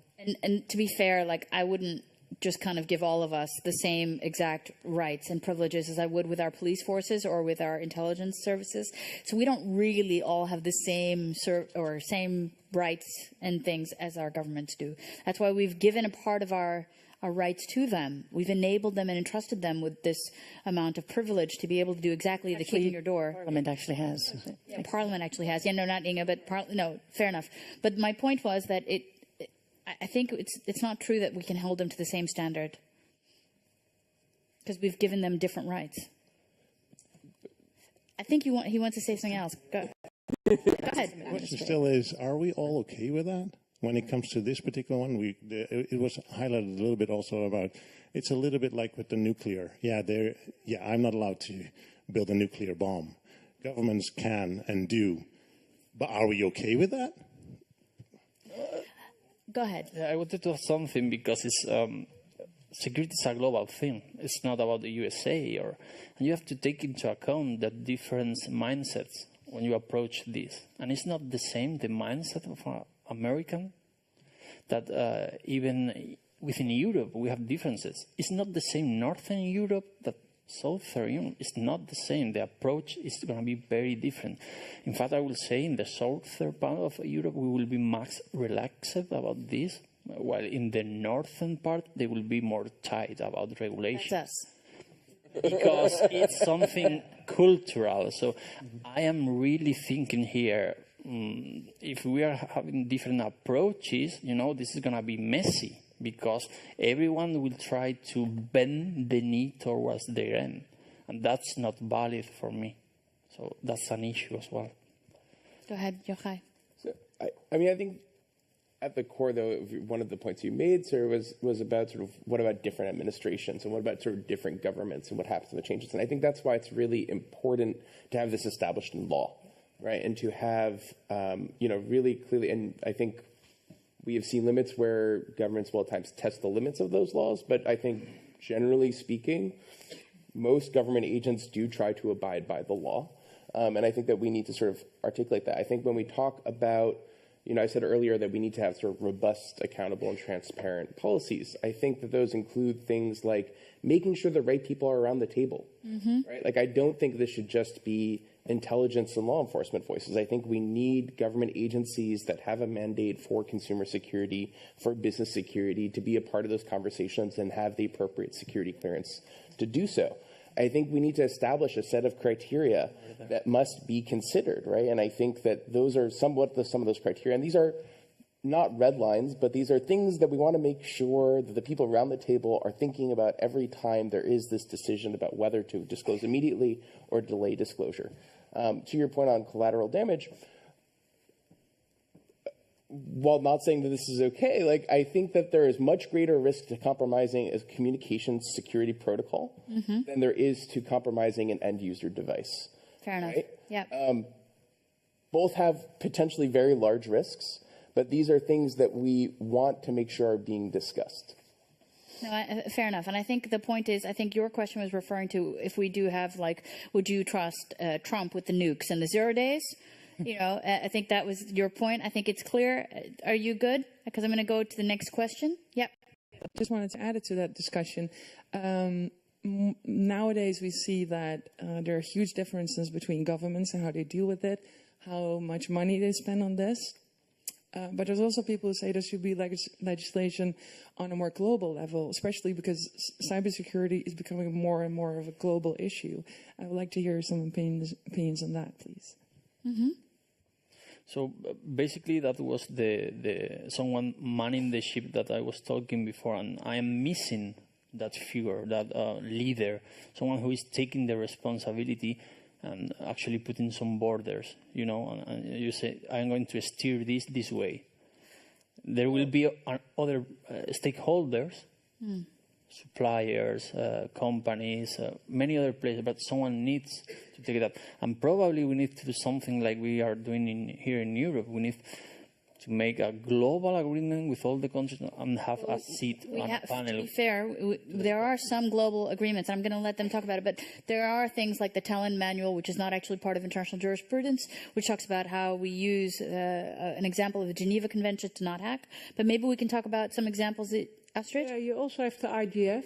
Yeah, I went there once, and we talked with a lot of governments from around the world. It was not really a debate. I went there to have some debate, but it was also agree to disagree. But you see, there's something, because the internet has no boundaries. We all agree, I think. So it's also, we have to work together to make the world cyber a better place. Yeah, go ahead, Inge. Actually, there was a EU meeting in Tallinn, I think for the first time, in September 29th. And to be honest, I haven't seen the conclusions they reached. I know sort of certification of security service was on the agenda. But a fundamental problem here is that, and that's also in our first keynote, Christiaan mentioned, during, or actually the whole, the whole Stuxnet story, shows us that you can talk about it, but still the major actors in this game are not taking responsibility for what they do. The US dropped a cyber nuclear bomb 10 years ago, and when we found out in 2010, and they're still not taking responsibility for it. So that is a serious problem if you talk about viable cyber diplomacy, or even arms agreements like the Nuclear Proliferation Treaty and the Wassenaar Agreement and stuff like that. You can talk about it, but it doesn't really amount to anything if you're not being honest to each other. I see Jochai wanting to weigh in. Go ahead. Yeah, so I think that export controls is a pretty blunt instrument for dealing with this issue space. And I think that partly this is about trying to change the incentives and about sort of what are you requiring the people in the room to think about. So again, I come back to this question of the criteria, right, that people should be considering. So in the United States, and I'm sorry to keep coming back to this example, but I think the discourse in the US is a little bit more advanced in regards to the sort of public debate around the vulnerabilities equities process. So there's recently introduced legislation in the US called the Patch Act, the Protecting Our Ability to Counter Hacking Act. Oh, nice. And so the Patch Act includes a proposed list of these sort of criteria that should be considered. And one of the criteria, and again, this is like in the bill itself, says the risks to foreign countries and the people of foreign countries of not sharing or releasing information about the vulnerability. I think that we need to give the people who are in the room have to be considering, those cross-border effects. And that right now we have very national silos, very national level conversations. And that sort of makes sense, right? Like that's how these things come up. We have a lot of sort of national path dependency.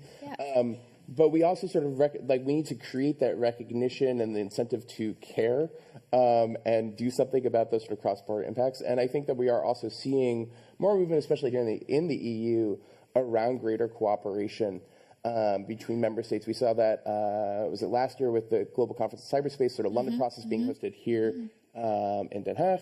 And then we see this also with the new EU cybersecurity strategy recently released by the Commission, and hopefully an up-leveled ENISA can also be a part of this. You know, it's interesting that the U.S. introduced the Patch Act, wherein, in fact, I need to ask all of the people who are here, who are local, how many times do you, on a regular basis, use Dutch hardware and software? Is there any? Is there any? Yeah. So my point is, we have the United States having an act to diminish the effect of the cross-border effects of problems in cybersecurity. What relevant act do we have in the Netherlands to do the same? My point is, it isn't there. That was a very simple point to make. But okay, go ahead. I think a lot of this has to do with legitimacy and proportionality. I think it's too easy to state that if we are okay with a cop bursting open my door because I'm a drug dealer, okay, that may be proportional, but is it proportional for a government to hold a 0-day that can potentially endanger everybody on the planet? And I think that's the real question. Yeah, but then I assume that you're against any type of arms as well, because it's not the matter of holding it. I think this is oversimplifying the discussion, because now we pose guns on the one side against a 0-day, and this just stops. No, but it is. The question is, what means do you trust your government with? And I think the answer is it depends. No, I think, to be fair, in the Dutch government and in the law, it's actually the 0-day use can only be done after every other mechanism that they currently have to their availability is already pre-exhausted. Before they can actually use it, I mean, you guys know the law better than me, but before they can actually use it, it has to be an independent body that actually tests that they're even allowed to go down this route. So I'm not against the way the Dutch government uses it. I think it's a very good way we use this instrument. I was just reacting to comparing a police officer with a gun through 0 days, which I think is oversimplifying the whole issue at hand. But let's agree to disagree. Fair, no, I think we look for analogies simply because most people that decide on laws like this really don't know shit about it. And we're very sorry that Astrid left, because after your departure, there are very few people that, that lead this country that actually do understand what it's about. So we're trying to find, we're all trying to find many ways to make it more tangible and more to visualize it, and well, any suggestion helps. Yeah, okay, but then I understand, but we're not helping the debate with the people that don't know by giving them analogies that are perhaps too easy for them to follow in. But I don't have the solution, so I understand the challenge. Yes, thank you. Thank you. We have another question. We have a question, a comment from the internet. From the internet. Oh, very good. From Ahmed Arad. Oh. Sorry, Ahmed. I think his comment was on the former subject, who should be responsible for cybersecurity. And he asks, isn't security a general prerogative of the government, and how is cybersecurity any different? I'm not sure I understand the question. What was the question again? He says a lot of things. Okay. All right. Yeah, he's really into the discussion here on the internet. So what was the question part? Question part is, isn't security a general prerogative of a government? And how is cybersecurity any different? I think it's going back to your original statement, Inge, and to what we were saying is not really the case, et cetera. I think there's, okay, so let's just ask, okay? How many people, when we talk about this, how many people see cybersecurity as different than the other powers of security that we've entrusted with different custodians in the government? And the government is a very big word, so you see it as different, okay? The hands up in the air are for different. It's something else. Okay, how many of you don't see it? It's hard for me to take because this side is not voting. Vote. So, okay. So basically the idea is that the first, you guys see this as significantly different, but we don't really treat that different. Can you guys weigh in here? I'm not sure how to interpret these results. I think there are many things that we take for granted, but if you look at, sorry to use an analogy again, but if you look at your physical security situation, there are many things that you do automatically because you've been doing them all your life and your predecessor has. And so, your own responsibility to lock your door, to monitor your kids when they first head out on their bikes, stuff like that.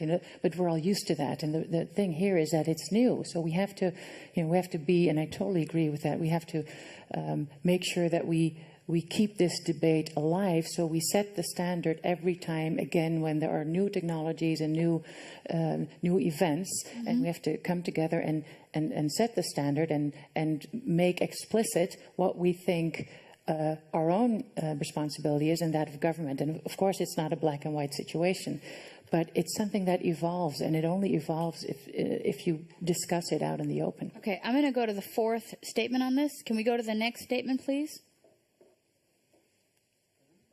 Yeah, there should be a formal and independent mandated form of control on 0 days. Yeah,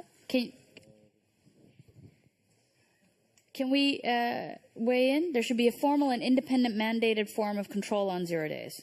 So a different body that actually controls them if they were going to be used. In a national guys, if you want to ask a question or make a comment, please wait your turn and wait for you to be called on. It's really not that nice for the speakers, okay? All right, go ahead. National or international? Or global? No, I think that's open in this statement. I think we all agree.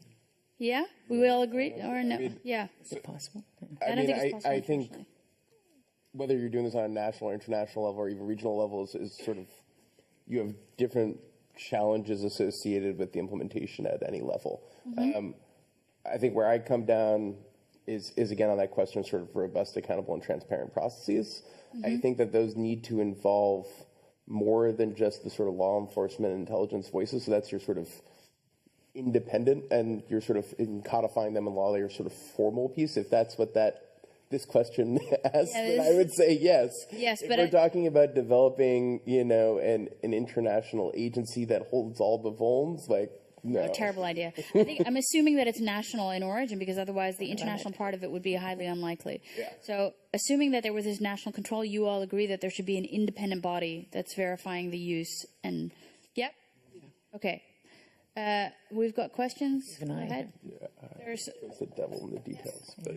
So if we would do this, how would you regulate this for companies and private citizens? If you want to have an formal independent mandate form of control on 0 days that I have on my laptop.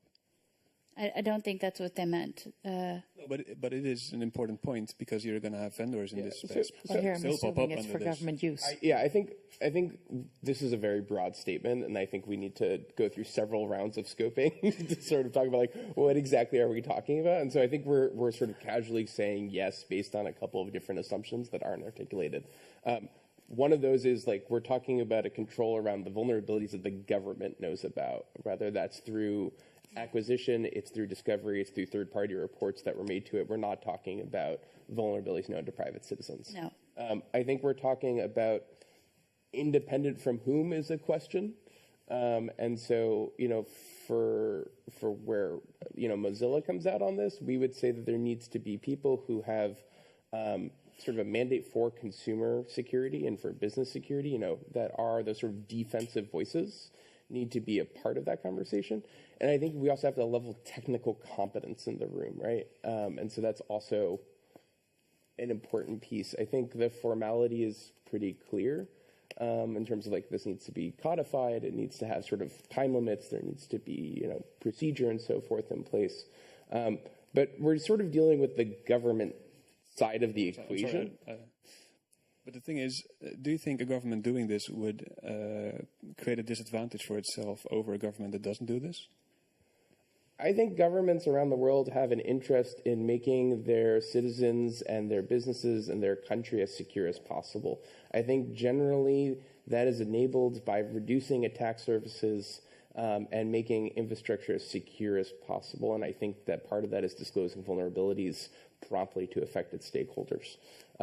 I do recognize that there are some limited scenarios where the government might have a compelling need to use a vulnerability in a legitimate law enforcement or intelligence operation.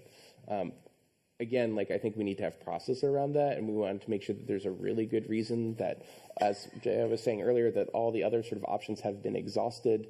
I can get very detailed if you want around sort of what I think those requirements should be, but let's save that for later. Okay. Yeah. Does that sort of, I mean, I don't know if you want to add anything or others. Astrid? Yeah, because that brings the question again, when you're going to use it, and there's this formal office, and somebody says, hey, I found this 0 day, and where are you going to take that responsible disclosure? Is it the same party who's also controlling the 0 day? So there should be a good balance in that, and we also have this law that says if you have a leak in your systems, you have to tell the people. So that's why I think it's not very easy to say, well, we should do this, because we really have to have a good debate about it, and that's what I agree with Inge. Then you also need the right people to debate it with. So maybe we, the people, should debate more and tell our people in government, because I'm out, as you know, and I keep telling my party what's good and what's not good. So that's an extra thing, because it's very easy to say, well, we put somebody who's going to control this, and then we're going to make sure they organize it well. I don't think that's going to work either. So, but maybe that's my point of view. I'm not sure how you... No, I totally agree with that. But it would be good to find a balance also, not only finding a way to establish how government deals with it, but also let's talk about how the market develops. It is now a sort of a gray area. I would love to see a mature market coming into existence with a legitimate way to actually, with a legitimate good incentive to go out and find vulnerabilities and make sure they end up in the right hands. But you need a solid market for that. So let's go ahead and take the question. When you look at the number of CVs every year, between 6,000 to 9,000, I don't know what your experience is with government, but dealing with 9,000 vulnerabilities a year, formal, independent, mandated form of control. Can you imagine governments in an international setting discussing 9,000 issues a year? Yeah, I think we just established we would need sometimes the government that we have now. Yeah, no, we just established that it would be national, not international, and it would be, so we're trying to de-scope this statement as much as possible. So formal and independent would be a national entity that was scoped with, or mandated with, looking at the assessment of 0 days for being used by, you know. Okay, so we have It's closer to 150,000 we have certain countries where the government is hiring 10,000, 20,000 people as hackers in the East. China. So we're being confronted on a daily basis with new 0 days. When we talk about... Not necessarily, because this is going into how does an intelligence service operate, and also on the law enforcement side, there are a lot of things people do without using 0 days. Let's not mix these things. Oh, but before we even go there, you had a question? Right, let's get to that. The question is, if you take this whole discussion into account, isn't it just like germs? It's a fact of life. So why try to alter the ecosystem in which we live? Let's accept the ecosystem and see if we can create some type of way of dealing with that ecosystem. Antibiotics, yeah. Okay, all right. Okay, yep. I would like to. Yes. I would like to comment on that first. Go ahead. While we wait for the next one. We're first going to take this comment. Go ahead. So following your line of thought, I think we need a form of control, because actually there is nowadays a gap, and we need to fill in that vacuum of power that no one has. And the problem with that is that when you don't have control over a 0 day that is by default something very dangerous, a topic is going to come very hot, and it's collateral damage. And here you have 2 dimensions, not one, 2 dimensions about it. In the first dimension, you have a lot of theory crafting about how are you going to protect your employees, your partners, your supply chain, because it's not only about you. And you need to be actively proposing new change to your platform. You need to delay as much as you can the attackers. Keep them guessing, so you have enough time to release a patch and look for a potential fix. And that will be the first dimension. Assuming you know about the 0 day. Yeah, and there is a second dimension of a collateral damage, and it's the first thing that probably you were thinking about is how are you going to protect at the end user? Because the moment you don't formulate or elaborate something really tight about a 0 day attack, you are even influencing the industry to release new tools and new services that could potentially or eventually incur in identity and privacy issues with the end user. That's will. So it's very, very difficult.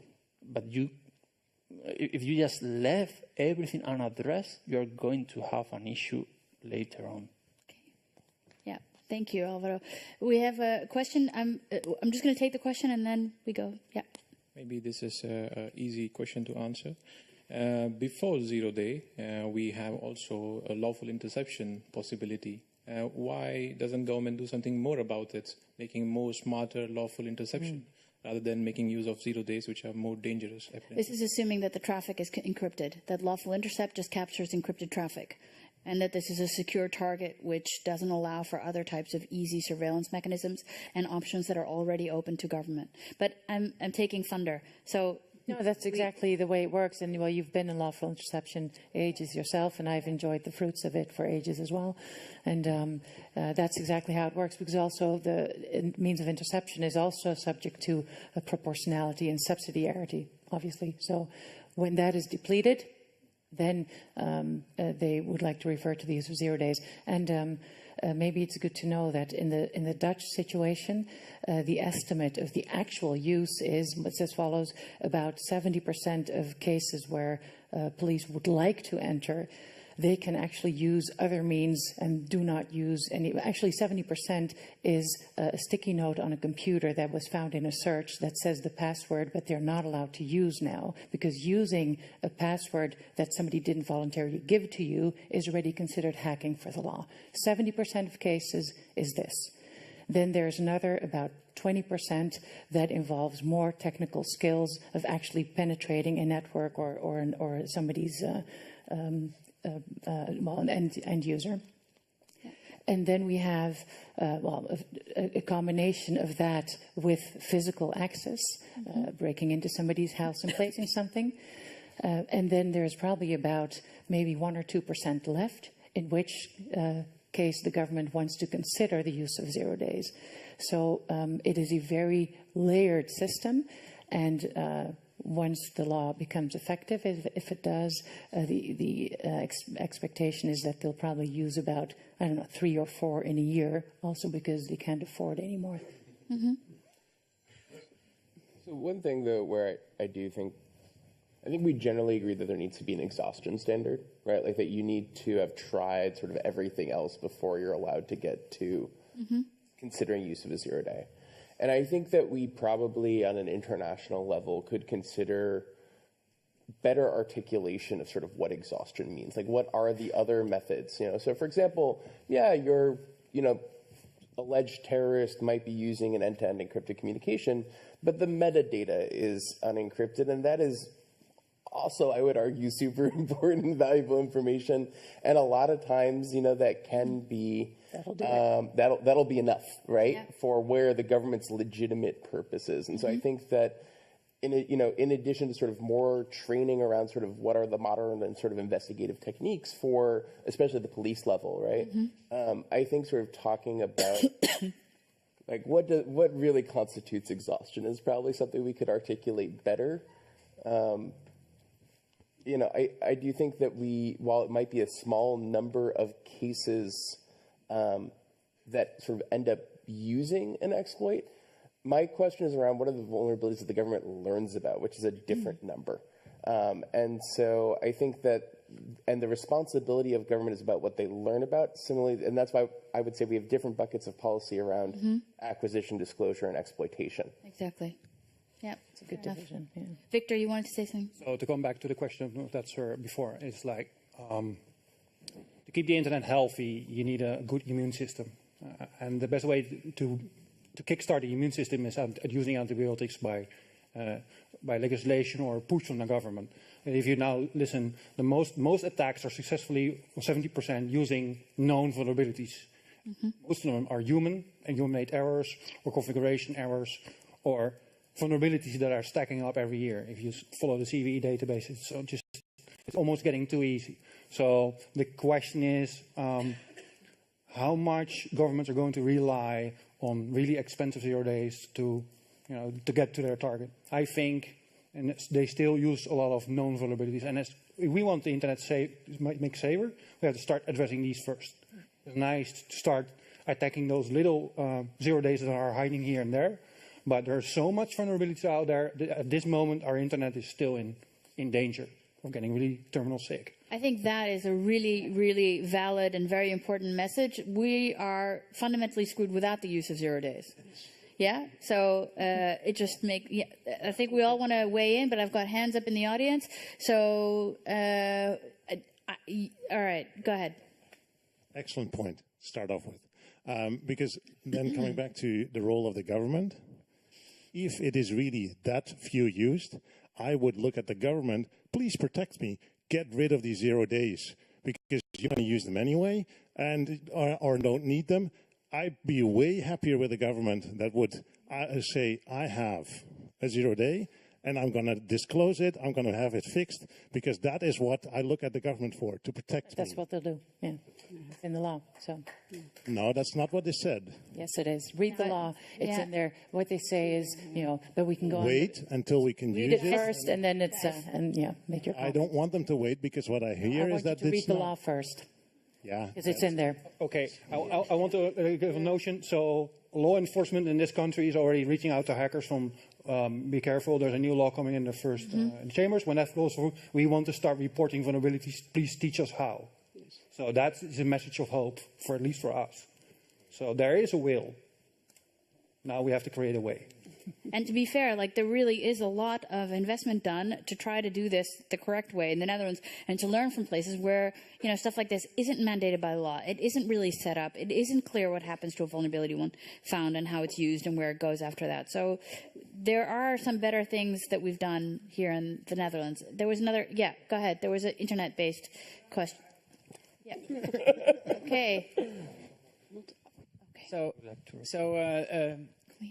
There should be a formal and independent mandated form of control on 0 days, stating that there is none right now.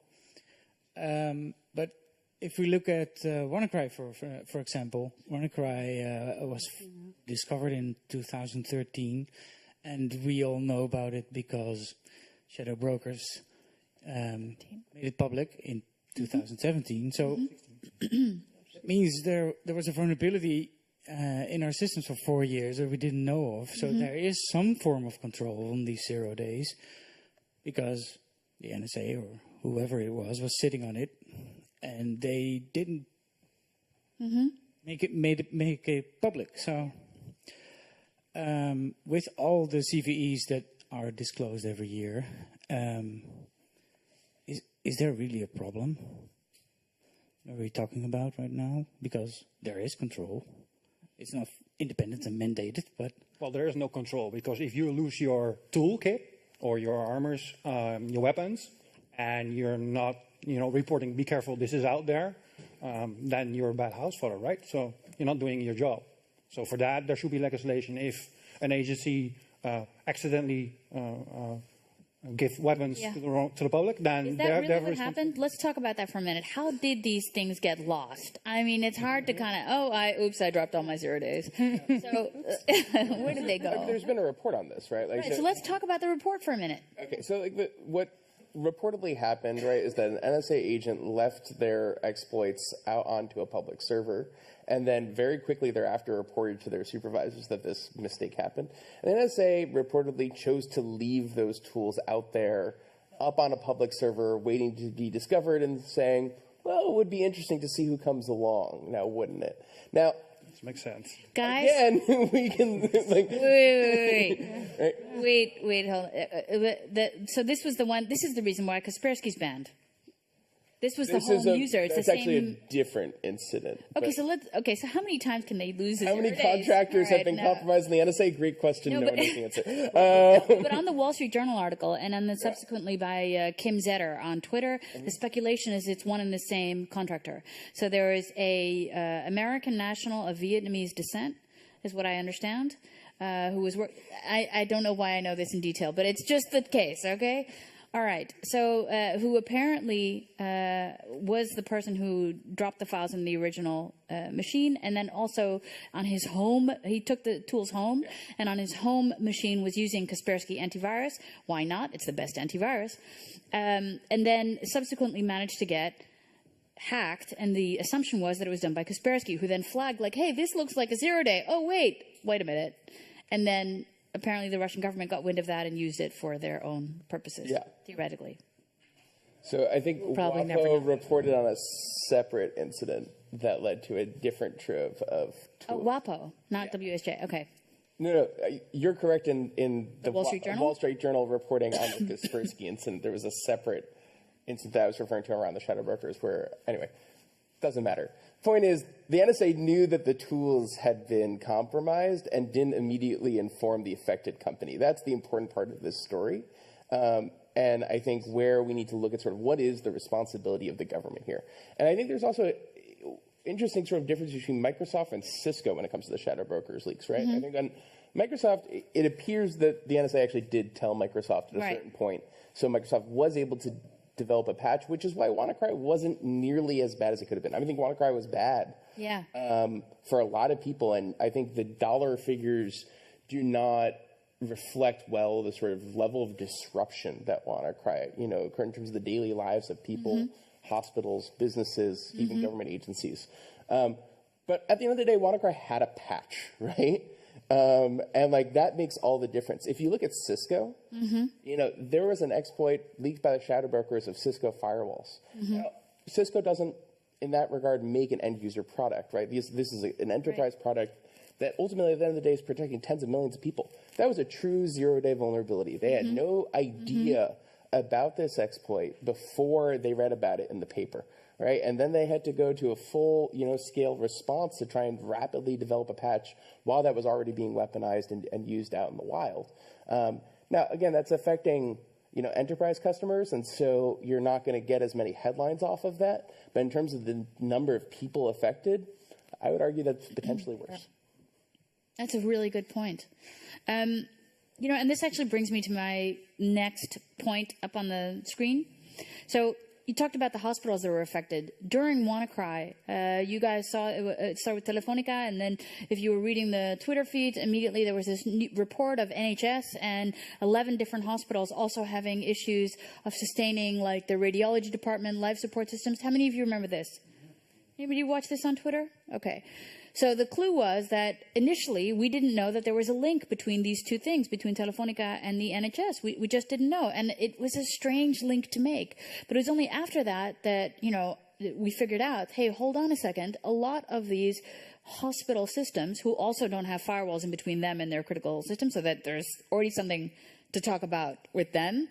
But I didn't know this, but all of these medical systems, like your radiology department, the MRI, is actually running Windows XP. Or Windows 2000, and the majority of the medical devices we use are running pared down versions of Windows, but old Windows and old Linux operating systems, and then are built on top of that. And they even have a protocol definition for it. It's called HL7. If you're bored and you want to get scared out of your mind, go read this protocol specification for medical devices. So if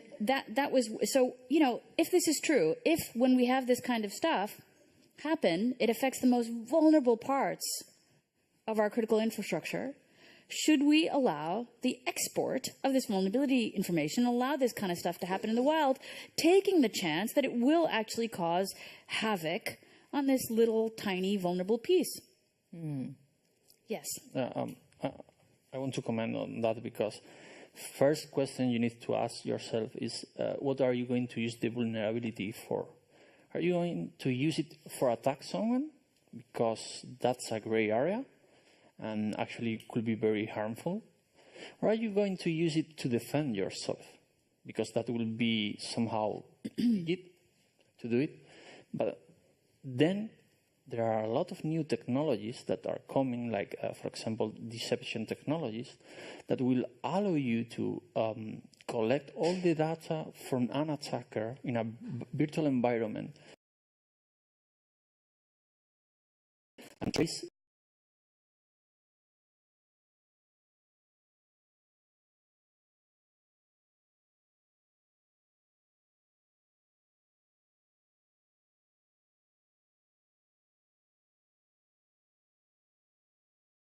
forward that using the nuclear button, let's go, let's attack. That doesn't really make any sense for me. Okay, this is a bit of a trick question because obviously this is going back to the Wassenaar discussion. You guys all know, but that's this. Yeah, the problem here is I'm not much in favor of laws that we cannot enforce. Yeah. Yeah. Well, I think if you have a knowledge about a vulnerability, known or unknown, you should not sit on. You shouldn't consider it like intellectual property, but you should share it with the community so you can start working on a cure for it, or at least a fix. Mm-hmm. And even if some things cannot be patched, like those horrible medical devices we have in our hospitals, and we cannot upgrade them for the coming time because they're still on their period for financial discount, you at least can protect them, at least shield them in your networks, and knowing that there are certain attacks available. When Eternal Blue raced around the internet, like in May and in June, we really already knew in January that we had to firewall these services. Mm-hmm. So there is no excuse for those vulnerable services to be online. Mm-hmm. And knowing that, coming back, in the end, you can try to regulate things which are not, you cannot enforce at all. So please make it a habit of, if you find something vulnerable and you cannot use it anymore in your law enforcement, then please release it to the community so we can start doing defense with it. And to be fair, we can't enforce these, unfortunately, because that was the whole blunt instrument of Wassenaar that they wanted to use to kind of prevent disclosure of vulnerability information from going outside national boundaries if you didn't have an export license. So imagine for the KPNers among the audience, you found a huge vulnerability in some horrible software we use from another country, which is pretty much everything we use. And you were not allowed to tell the maker of this about it. And that's really the danger that we have to consider here. So I think we're all in agreement here. How do you guys feel? Any control, export control on vulnerability information, or should we share as soon as possible? How many for control? Yeah, no, we've convinced you. Okay. All right. With that, maybe on the sharing, I think we could all work together in finding a very solid market incentive for people to share as soon as possible. Yeah. That's also a market thing that we can influence. Yeah, and that's, I think, maybe bug bounties or actually offering something in kind. Good T-shirts, really good T-shirts, yeah. So with that, what I want to ask you... If we give more T-shirts, the government will give us more votes? That's right. I think that works that way. It's circular economy. So if we go to the final slide, what I want to ask you to do, each of you, is to give your closing thoughts on this. And I'm going to start with you, Astrid. So go ahead and... Yeah, okay. Well, the first thing I think we should learn is to patch our own computers ourselves. Let's start with that and then try to make the internet a better place. Because if we don't start with all the Internet of Things, toys, everything we have with the IP address at this moment that's sending, then we can tell everything about, oh, the government shouldn't do this. We're doing it to ourselves. So start patching. So don't do it to yourselves. How many of you are confident that you've got everything patched and up to date? That's not good. This is not a wave, okay? This is not good. Not good, people. If you're KPN, I know who you are. Go patch. All right. Thanks, Astrid. That's a good statement. Thank you. So my message will be, please don't wait for any thought leaders or from the industry or your government to do anything. Independent, you can start your own mission to start fixing things. First at home, then a little bit outside, and help each other, sharing knowledge. I think that's the best way to fight. I have to say, it's so inspirational that you took a year. He took a year off from work. Not that I'm suggesting any of you do that, but he took a year off from work to go at home and hack. And like a hack a day keeps the doctor away. I mean, how did you? Well, that was just an experiment now. We're doing it a little bit more. We're doing it with 21 members all over the world. Last year, we were like 690 vulnerabilities, where at this moment, we reported 180,000 vulnerabilities. Wow. So, and that's the numbers from last month. So if you start doing something, there are all people say, hey, that's crazy. And then they see you keep doing it, and they go, hey, that's cool. I want to do that also. And then that's how you keep the ball rolling. Very cool. I think it's so cool. Jochai? Bringing a whole new meaning to if you see something, say something. So I think for me, I think, cybersecurity is a shared responsibility, but we need the government to do their part as well. I think that a huge part of that is policies and practices around how the government reviews and coordinates disclosure of vulnerabilities. And so I think we need to have robust, accountable, and transparent policies around this. And I think we need to have that around acquisition, around disclosure, and around exploitation. And how can we actually reinforce, one of the points that was made earlier about having secure software and hardware, with the NIS directive actually not enforcing any of that kind of liability? How do we get there from Brussels? So, I think we have right now a current legislative debate in Brussels, right, with the new EU cybersecurity strategy. And I think that ENISA, which is proposed to be up-leveled and get a permanent mandate and more resources, I think can play a role here in terms of, providing capacity building for, certain member states, for providing greater coordination amongst member states, mapping existing processes or lack thereof in member states. I think that's sort of all part of this. But I think at the end of the day, when we look at the NIS directive, this was never supposed to be a one-way street of just companies reporting vulnerabilities to government. Like, we need government to be sharing vulnerabilities back out to affected stakeholders. And I think that's part of it. Yeah. Here. Thank you, Jochai. Inge? Two things. One, remember how long it took to build arms treaties, for example, on chemical weapons. It took 25 years to build a working system, and we're just at the beginning of this, so let's bear with each other. It's going to take a while. And the second is security starts at home. Teach your children, teach your politicians, and yourself. Yeah. I think it's a really powerful thing, especially when you see, protecting vulnerable parts of our population means our children. So, yeah. They don't learn to code in school at all in the Netherlands. They don't learn anything. Yeah. They learn the same curriculum that I learned 30 years ago, which is scary. Man, the world's different now. I hear a call for a new, it's a beautiful circle that we're making here. So Astrid Cybersecurity Werkplaats is going to start teaching things to the kids that we don't teach them in school. Who's the Minister of Education anyway? Dude. Yeah. We never meet him. Yeah, we need to fix that. Okay. Well, not much to add. I think cybersecurity is still an uncharted territory for us, and we need to set the foundations and the roots of what we want to do, what we want to achieve here, and we have to do this as a global community. A global community, and we'd start with Telefonica and KPN. So that's always good. Always good. Christiaan, do you have any parting thoughts after hearing all this and doing your keynote? Do you have anything that you want to add to the group? Well, first of all, thanks for sharing your thoughts. It was really inspiring to hear all that. For me, I think it comes back to the final thought in my presentation that we need to start building secure stuff and focusing less on how to regulate the insecurity. Of course, we need to do that, but by not doing something, we aren't doing anything. So let's try to take it in the new direction of building. I agree. Thank you. I have some last words before I let all of you go and get some drinks and give us gifts and stuff. So on the 1st of November, we're holding a movie screening. It's a premiere. Woo-hoo. KPN. How often have you seen us do that? So it's called Drones Don't Fly When the Sky is Gray. I didn't make up the title, okay? And it's going to be in Amsterdam at the Teleport Boulevard from 6:30, and it includes also a really cool presentation reflecting on the movie, as well as bites and drinks. And there's a new guest hacker program on the 23rd of November with a really cool speaker, Bram Kapers from the Technical University of Eindhoven, who's going to talk about data visualization, something for you, and cybersecurity. He's going to be talking about network traffic analysis using deep packet inspection and data visualization.